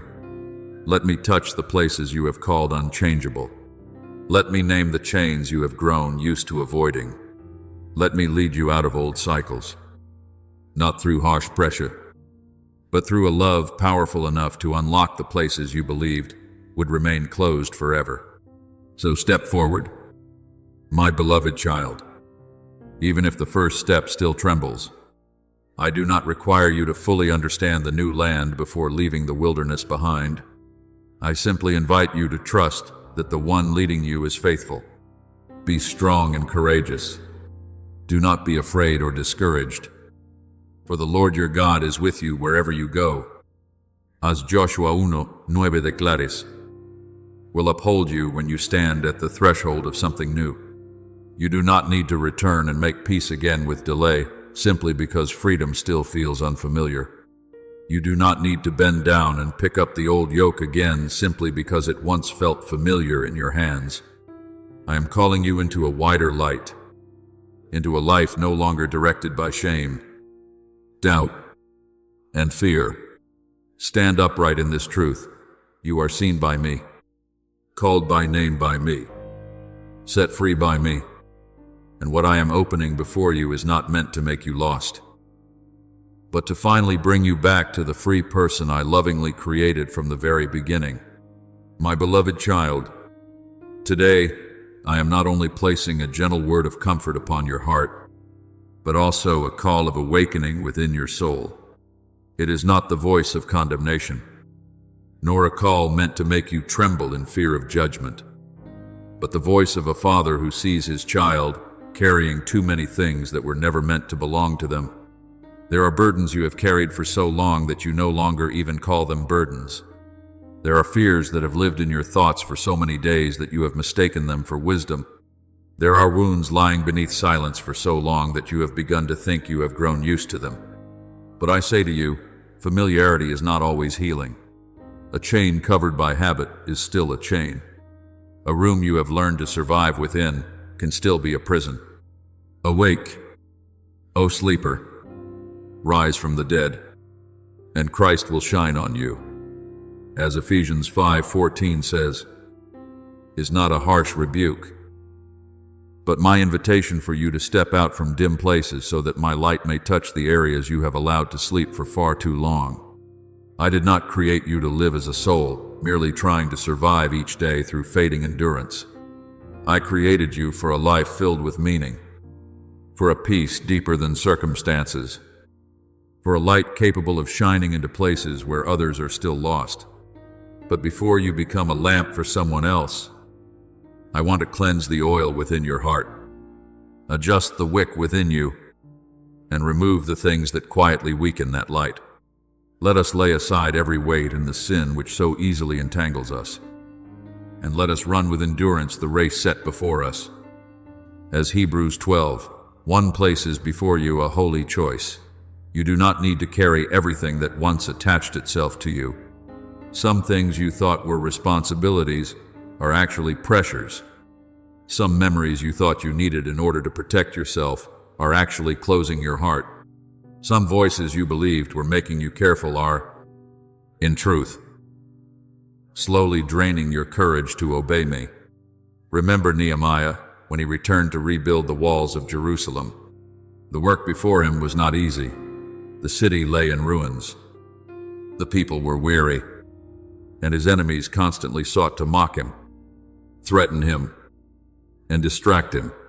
Sanballat and Geshem repeatedly invited him down to the plain of Ono, as though it were merely an ordinary meeting. But in truth, it was a trap meant to pull him away from the work I had placed in his hands. Nehemiah answered, I am doing a great work and cannot come down. As Nehemiah 6:3 records, do you see?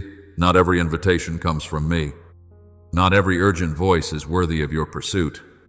Some distractions wear the appearance of reason. Some delays appear harmless. Some noises do not destroy you immediately, but slowly cause you to forget what I entrusted to your soul. Therefore, learn to stand firm like Nehemiah, not with pride, not with hardness of heart, but with enough watchfulness to recognize what is trying to pull you down from the wall I asked you to build. My child, the enemy of the soul does not always arrive like a violent storm. Many times it comes through small carelessness, through a trace of bitterness you allow to remain, through repeated self-condemnation, through habits that slowly numb your heart, through weariness you keep postponing instead of bringing before me. It does not need you to abandon the light in a single day. It only wants you to grow comfortable with the shadows. But I am a merciful Father, and I will not stand by while poisonous roots quietly tighten themselves around the good soil within you. Catch for us the little foxes that ruin the vineyards. As Song of Solomon 2:15 reminds you, means that small things left hidden can damage the season of fruitfulness. A small resentment, if fed, can become a wall. A fear, if continually believed, can become a prison. A delay, if repeated long enough, can become a way of life. I do not want you to wait until your heart becomes dry before returning to me. I want to touch you at the very first sign. Do not fear the moments when I allow your heart to become unsettled before something that needs to be faced. Not every unrest is punishment. Sometimes it is a loving alarm calling you to stop. Sometimes I allow a word to touch an old wound, not so you may suffer more, but so you may realize that place still needs healing. Sometimes an emptiness rises within you in the middle of busy days, not to drive you into despair, but to show you that your soul is thirsty for living water. You shall know the truth, and the truth shall set you free. As John 8:32 says, speaks not merely of intellectual understanding, but of the moment you allow my light to enter the places you once avoided. My truth does not crush you. My truth cuts away chains. My truth calls darkness by name so that darkness can no longer hide behind beautiful excuses. Therefore, let me enter the inner gardens of your heart while the weeds are still young, while the soil can still soften, while the roots of harmful things have not yet sunk so deeply that they drain your strength. I do not come like a harsh master searching for faults in every leaf, but like a gardener who knows which plant needs water, which branch must be pruned, which soil must be loosened so life can breathe again. My Father is the gardener, as John 15:1 reveals. Means that my caring hand does not only comfort, but also cleanse so that you may bear more fruit. Some things I cut away are not removed because I want to steal your joy, but because they are quietly draining your life. Some things I expose are not brought into the light to shame you, but so they no longer control you in silence. My child, do not mistake freedom for a life where nothing ever has to be faced again. True freedom is when you can look directly at pain without being consumed by it. Look back at the past without being dragged into it again. Step into the future without letting fear hold the reins. For God has not given us a spirit of fear, but of power and love and a sound mind. As 2 Timothy 1:7 declares over you today, I do not call you to watchfulness so you may live in tension. I call you to watchfulness so you may live with wisdom. I do not call you to fight through panic. I call you to stand in the power of love, where your heart is soft without becoming weak, alert without becoming afraid, strong without becoming hardened. Return to me today, not when you have already fixed everything, not when you are no longer tired, not when you finally feel more worthy. Come exactly as you are, with the places still tangled, the parts still aching, the chains you are only beginning to recognize. I will not despise your honesty. I will not extinguish the smoldering wick. I will place light into dark places, life into dry places, courage into trembling places. And when you allow me to loosen the invisible things tightening around your heart, you will feel your soul breathe again. You will walk no longer like someone dragged by the past, but like a child led by the Spirit.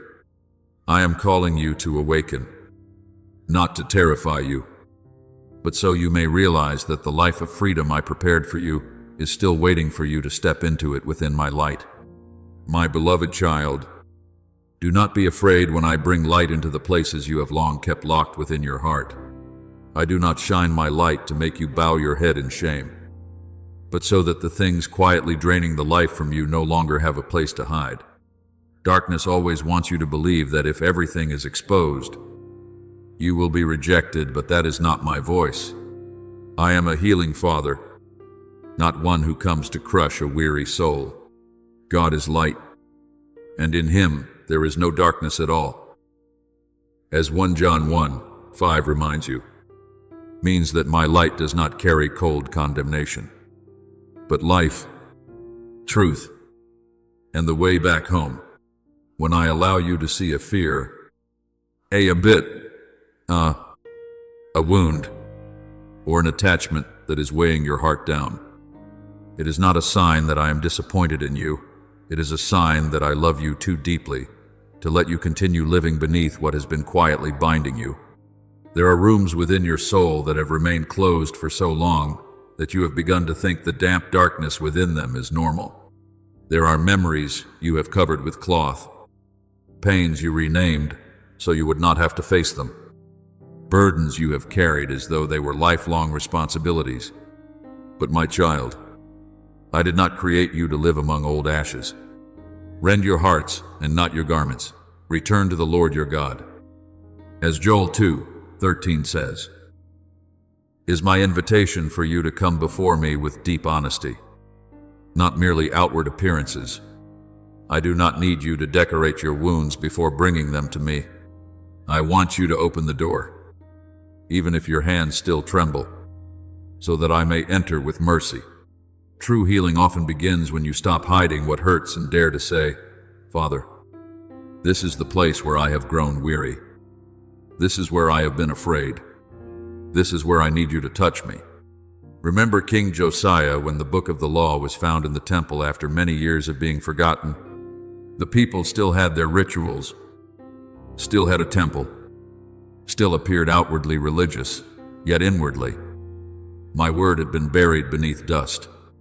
When Josiah heard those words, he did not harden his heart, make excuses, or hide the spiritual drift of his people.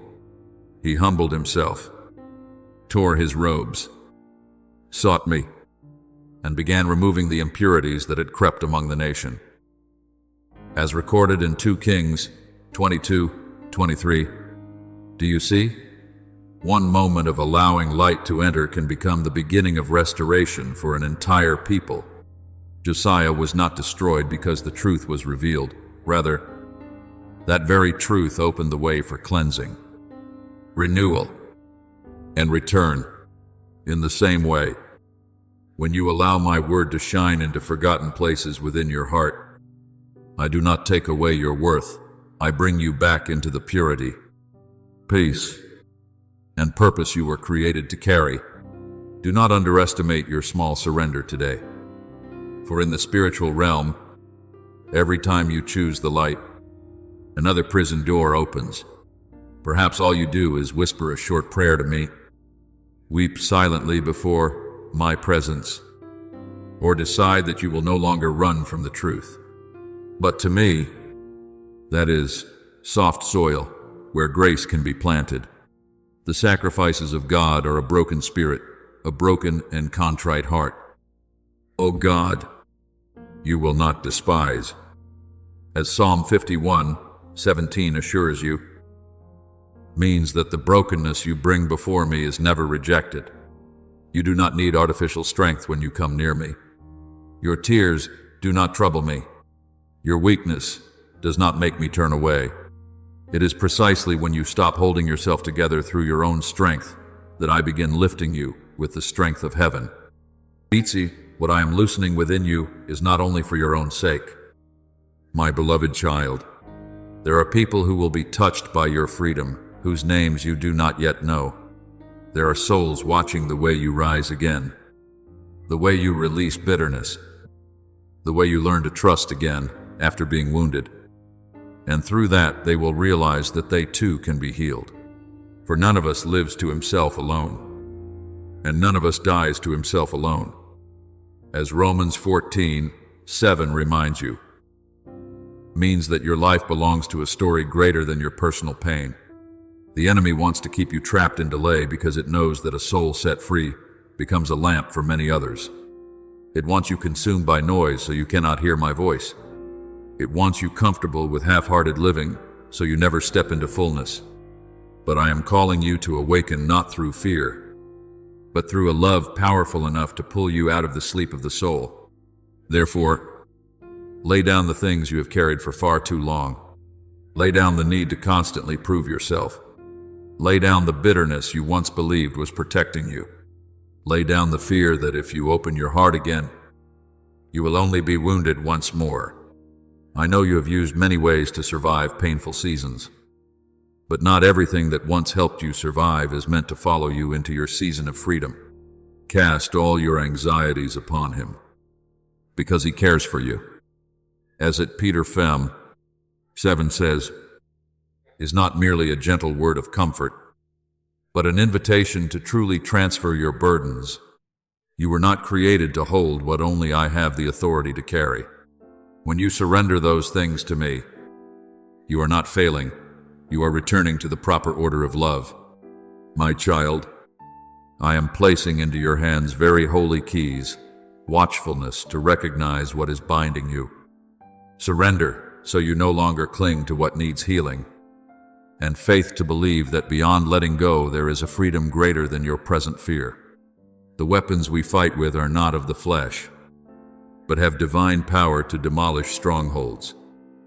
As 2 Corinthians 10:4 tells you, means that the fortresses within the mind are not destroyed through striving, but through truth received and grace allowed to enter. Let me tear down every wall built from old words, old memories, and false conclusions about yourself. Let the light reclaim the territories where darkness once lived. Let peace return to the places where anxiety once ruled. Today, do not delay any longer. Do not wait until your heart is completely exhausted before coming to me. Do not wait until the cracks become a deep chasm before allowing me to heal you. Come now, in honesty, in tears if necessary, even in trembling. I do not stand before you with closed hands. I stand before you with mercy wide open. A bruised reed he will not break, and a smoldering wick he will not snuff out. As Isaiah 42:3 reveals, is how I deal with you. I will not extinguish the small flame of hope still remaining within your heart. I will breathe life into it. Every time you choose not to hide anymore, you step closer to freedom. Every time you lay a burden at my feet, another door begins to open. And then you will realize that the light you once feared did not come to take something from you, but to restore you to the life, purity, and joy I prepared for you from the very beginning. My beloved child, I am not calling you near merely so you may hear beautiful words and then return carrying the same old burdens. I am inviting you into a real response, where faith is no longer only a thought hidden in the heart, but becomes footsteps, choices, surrender, and practical obedience. There are things in your life that have remained unmoving for so long that you have nearly grown accustomed to the stillness. You look at a closed door, a relationship still unhealed, a fear that keeps repeating itself, a dream lying beneath the dust of time, and you quietly tell yourself that perhaps this is simply how things will always remain. But I say to you, what has remained unmoving for a long time is not beyond my power. Behold, I am doing a new thing. Now it springs forth. Do you not perceive it? As Isaiah 43:19 declares over you today, means that life often begins stirring in places you cannot yet see. The ground may still appear silent above, yet the seed beneath has already cracked open. The door may not yet stand fully open before your eyes, but its hinges are already trembling beneath my hand. Therefore, do not merely pray for change while still clinging tightly to the things that keep you paralyzed. I may place the key into your hand, but you must choose to turn it. I may open the way before you, but you must be willing to leave the old place behind. I may speak words of life over your soul, but you must allow those words to sink deeper than temporary emotions and become obedience in your everyday life. Faith without works is dead. As James 2:26 says, is not meant to burden your heart, but to awaken you from passive waiting. True faith does not stand outside the field dreaming about the harvest. True faith steps into the soil, sows seeds, waters them, waits, and trusts that I am the one who causes growth. If I am urging you to forgive, do not continue calling bitterness self-protection. If I am telling you to let go, do not continue calling bondage familiarity. If I am opening a new opportunity, do not allow old failures to stand at the door like guards controlling your future. Remember the people of Israel when they stood before the Jordan River. The waters were overflowing their banks, and the promised land did not simply appear beneath their feet. I had spoken. I had promised. I had led them to that place. Yet the priests still had to carry the Ark of the Covenant and step into the edge of the water before the river stopped flowing. As Joshua 3 recounts, When their feet touched the water, the river was cut off, and the people crossed over on dry ground. Do you see? Some miracles are opened only after the first step of obedience, not before it. If they had waited for the waters to part before believing, they would have remained standing on the shore forever. But when they stepped forward according to my word, the impossible began to give way. In the same manner, you may be standing before a river of anxiety, memories, or uncertainty, but I am not asking you to leap into chaos. I am asking you to walk according to my presence. When I go before you, deep waters no longer become a place that buries you, but a pathway leading you into what I have promised. I know you have grown weary from trying many times without seeing results. I know there are prayers that have dried your lips through waiting, changes you longed for that seem painfully slow, strongholds within your mind that did not collapse in a single day. But, my child, do not measure my power by the speed of your emotions. Let us not grow weary in doing good, for in due season we shall reap if we do not lose heart. As Galatians chasse, Noah declares, will sustain you in the moments when your heart wants to stop halfway along the road. Some healing comes like lightning, but some healing comes like the dawn, layer upon layer of light pushing back darkness until the room is no longer the same. What matters is that you do not return and make peace again with the very thing I am freeing you from. Do not ask for peace while continuing to feed the thoughts that throw your soul into turmoil. Do not ask for freedom while still holding the key to the old chains. Cooperate with grace, for grace does not make you passive. Grace gives you strength to walk in what you once did not have the strength to do. There are spiritual strategies I have already placed before you very clearly. Yet, because they seem simple, you are tempted to overlook them. An apology that needs to be spoken, a habit that must end, a boundary that needs to be established, a time of silence that must be protected, a memory that must be brought before me instead of continually buried, an opportunity that must be entered with courage. These things may not appear impressive in the eyes of the world, but in the spiritual realm, every act of obedience is another hammer strike against old chains. Your word is a lamp to my feet and a light to my path. As Psalm 119:105 says, was not given merely for you to admire the light, but for you to place your feet where the light leads. I do not only want you to know the way, I want you to walk the way with me. And if you can see only enough light for a single step, then take that step. I do not often hand the entire map to a trembling soul, but I always give enough light for the one willing to trust me today. My child, do not be afraid when obedience requires you to leave behind what feels familiar. There are old rooms that may be narrow, yet you have learned how to survive within them. So, freedom at first can feel unfamiliar to you. There are burdens you have carried for so long that when you finally lay them down, your hands feel strangely empty, and you no longer know what to do with such lightness. But I will teach you how to live as one who is free. Stand firm, then, in the freedom by which Christ has set you free, and do not be entangled again with a yoke of bondage. As Galatians 5:1 declares over you, do not return to the yoke simply because your neck has grown used to it. Do not retreat into darkness simply because the light asks you to see more clearly. I am not taking away what brings life to you. I am removing what has been draining the life from your soul. Beyond your surrender is a wide and open place you do not yet fully understand. But when you step into it, you will realize that the peace I prepared for you has always been greater than the fear of releasing what was old. And remember, you do not walk through this process alone. I do not stand at a distance commanding you to change by your own strength. I go before you to prepare the way, beside you to uphold you, and behind you to protect you from what tries to pull you backward.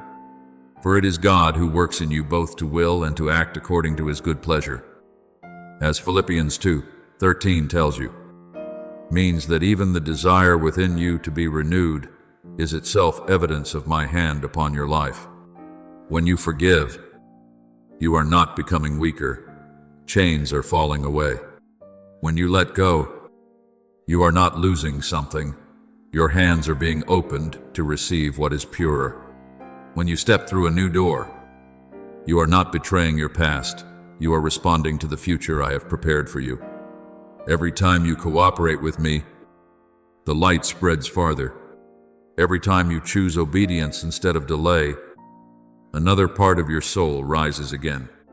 Every time you whisper yes through trembling, heaven sees a child returning to their rightful place within the light. So, today, begin with the step you already know to take.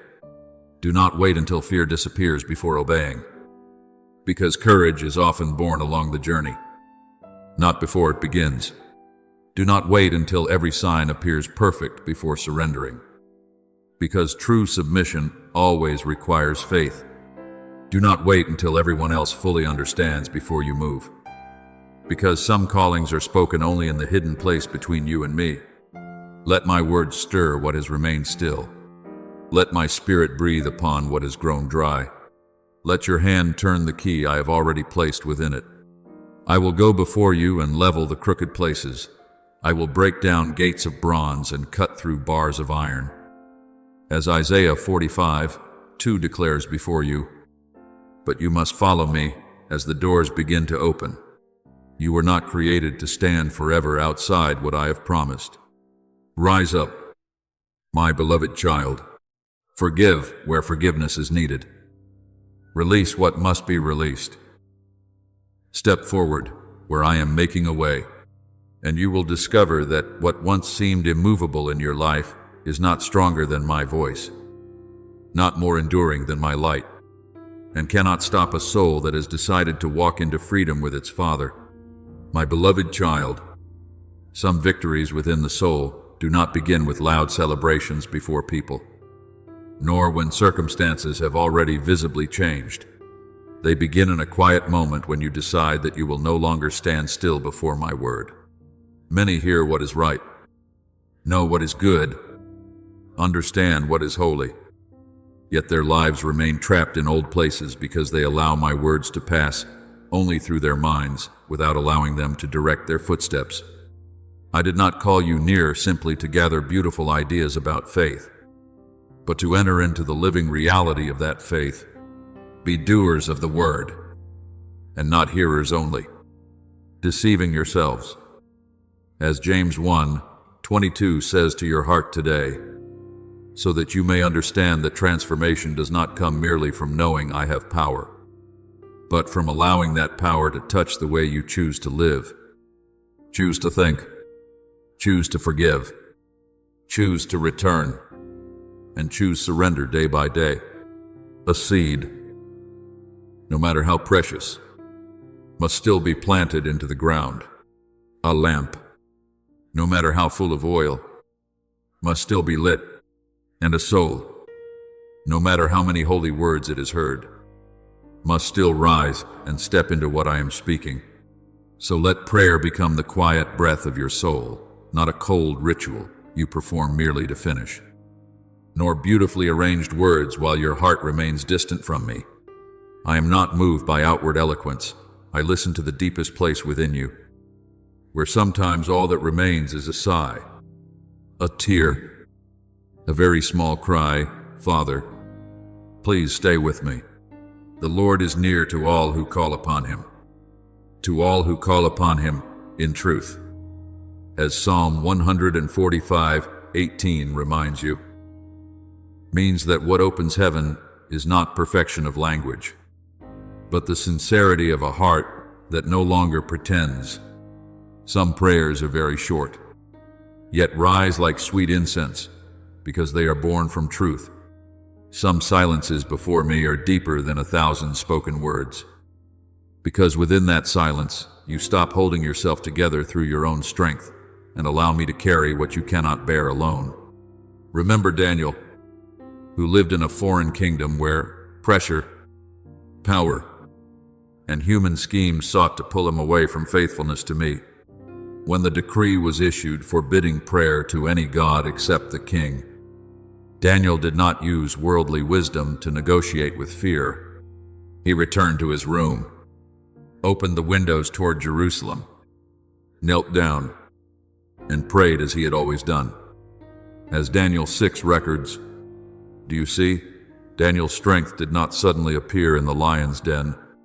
It had already been formed through many hidden moments of kneeling before me. Public victory is born from private faithfulness. Before the mouths of lions were shut, Daniel's heart had already been anchored in me. In the same way, do not wait until crisis erupts before seeking the breath of heaven. Build your altar in ordinary days, so that when trials come, your soul already knows the way back to the true source of strength. I know you are living in a world constantly urging you to hurry, constantly pulling your mind from one noise to another, from one worry to the next. But my child, the soul is not healed through haste, nor renewed by endlessly reacting to everything around it. There are strengths I pour out only upon those who know how to remain still long enough to hear me speak in the secret place. Those who wait upon the Lord shall renew their strength. As Isaiah 40:31 says, does not speak of empty waiting, but of remaining within my presence until the wings inside your soul are restored again. When you become quiet before me, the voice of fear slowly grows weaker. When you place your heart beneath my light, chaotic thoughts no longer rule you as they once did. When you pray not to escape life, but to place your life into my hands, the peace of heaven will cover you like a gentle garment wrapped around a heart that has grown weary for too long.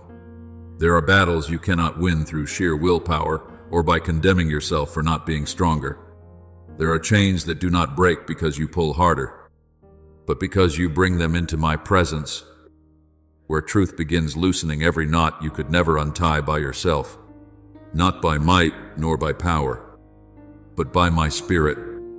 Asecharia 4:6 declares, is the truth I want engraved deeply within you, so you no longer confuse striving with faith. Faith is not pretending you are strong. Faith is bringing your weakness to me and allowing my strength to be perfected within it.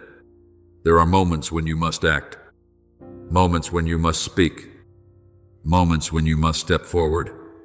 But before every step, you must first be anchored in me. If your mind is filled with noise, you will easily mistake pressure for guidance. If your heart drifts far from me, you will easily mistake fear for wisdom. But when you remain in prayer, I will teach you how to discern which door I am opening, which path is merely the trap of haste, which voice is the invitation of light, and which whisper is the pull of darkness.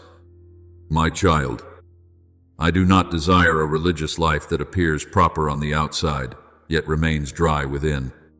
I desire a living heart, one that returns to me the way a thirsty tree reaches for water. As the deer longs for streams of water, so my soul longs for you. As Psalm 42:1 expresses, reveals what I want to awaken within you, not prayer born from heavy obligation, but seeking that flows from love. When you come before me in honesty, your circumstances may not change immediately, but you will. The way you look at your struggles will change. The way you hear negative voices will change. The way you stand before fear will change.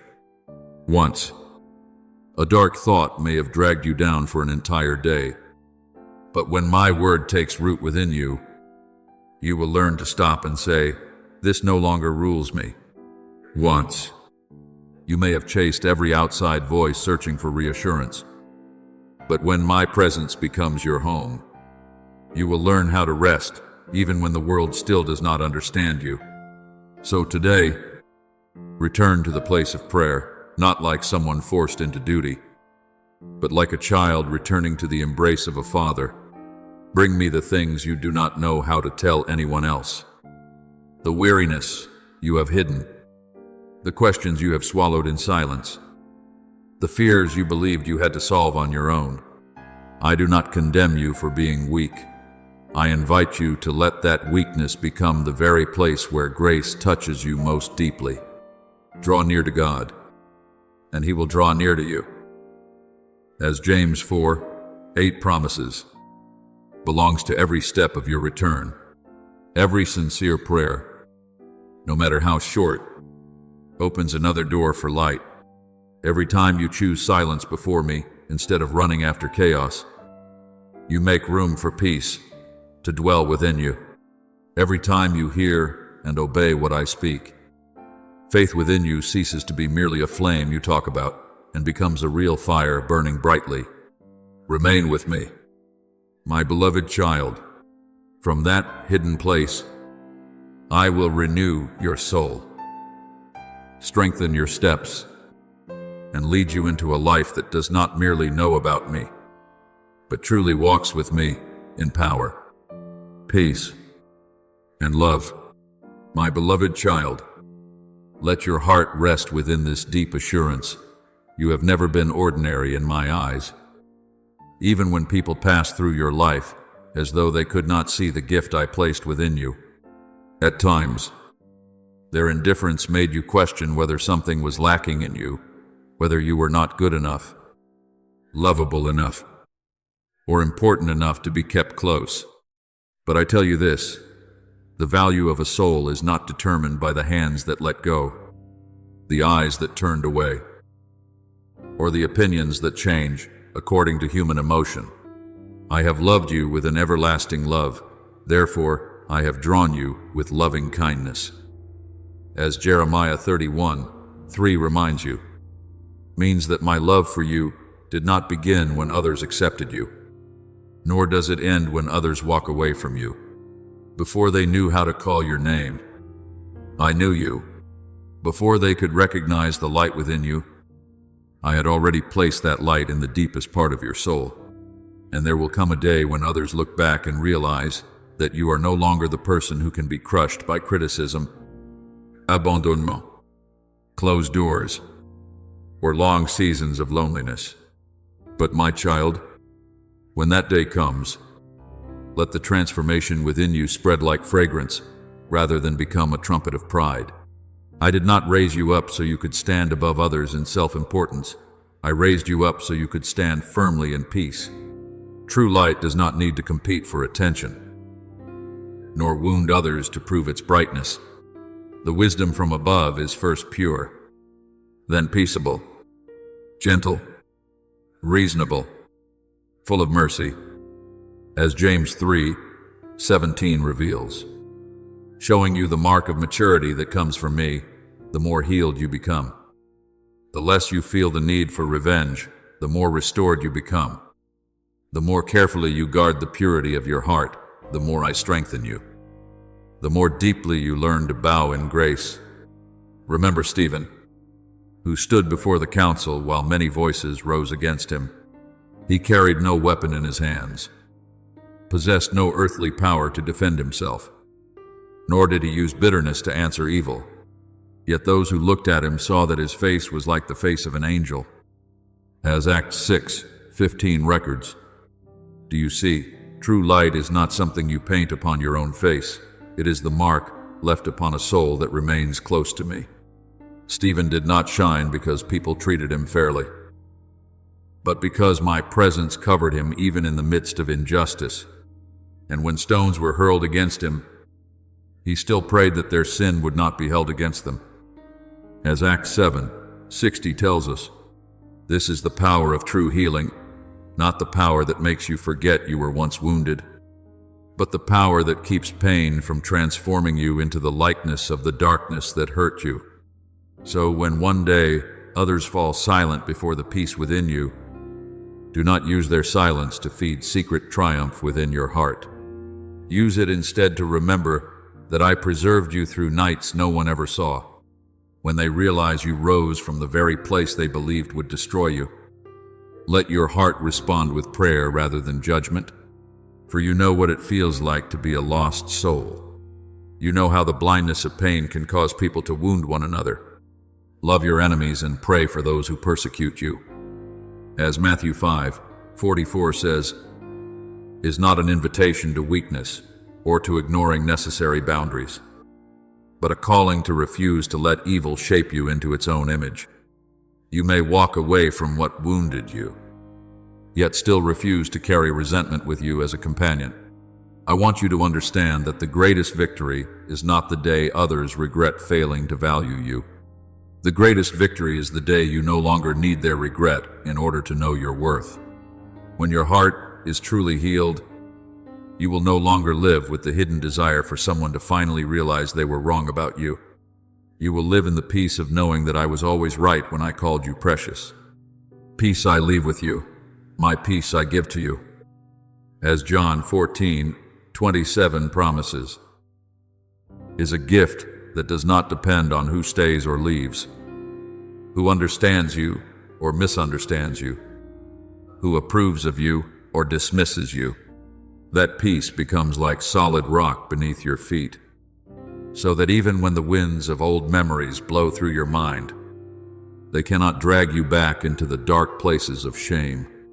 There were seasons when you believed you had been left behind, yet in truth I was leading you out of places that were suffocating the light within you. There were losses that hurt deeply at first, but later you will understand that they created space for me to place something purer inside you. All things work together for good to those who love God. As Romans 8:28 says, does not mean that everyone who hurt you was right, but it does mean that no one has the power to make your pain become your ending. I can take what was overlooked and make it strong. I can take a heart once shattered and make it gentler, deeper, and brighter. I can transform the place where you once wept into a source of comfort for other souls still standing in their own long night. Therefore, remain close to me, not to create an appearance of brightness before people, but so that my presence may quietly renew you from within. When you remain near me, your words will become less sharp. When you remain near me, your eyes will become less defensive. When you remain near me, your heart will learn to distinguish between dignity and pride, between healthy boundaries and bitterness, between holy strength and the hardness created by pain. Dad, abide in me, and I in you. As John 15:4 says, is the secret of every true fruit. A branch does not force fruit to appear through striving, it simply remains in the vine, and life flows through it. You are the same. Do not struggle to prove that you have been restored. Simply remain in me, and your restoration will speak for itself through the way you love, the way you forgive, and the way you stand firm without losing your gentleness. My child, I am building you upon the rock of my love, not upon the shifting sand of human approval. People may change. Their promises may fade with time. Today they may stand close to you, and tomorrow they may walk away. But I am not like them. Jesus Christ is the same yesterday, today, and forever. As Hebrews 13:8 declares, places within you an unshakable assurance. Let that truth become the place where your soul rests. You do not need to chase after those who do not know how to treasure what I have placed within you. You do not need to bend down and gather again the old words that once wounded you. You do not need to prove your strength through noise and display. Live in the light. Walk in peace. Keep your heart pure. And let the story of your life become a testimony that my love can raise up a soul that was overlooked, heal a heart that once felt forgotten, and cause that soul to shine, not through display or pride, but through a gentleness no longer stolen by darkness.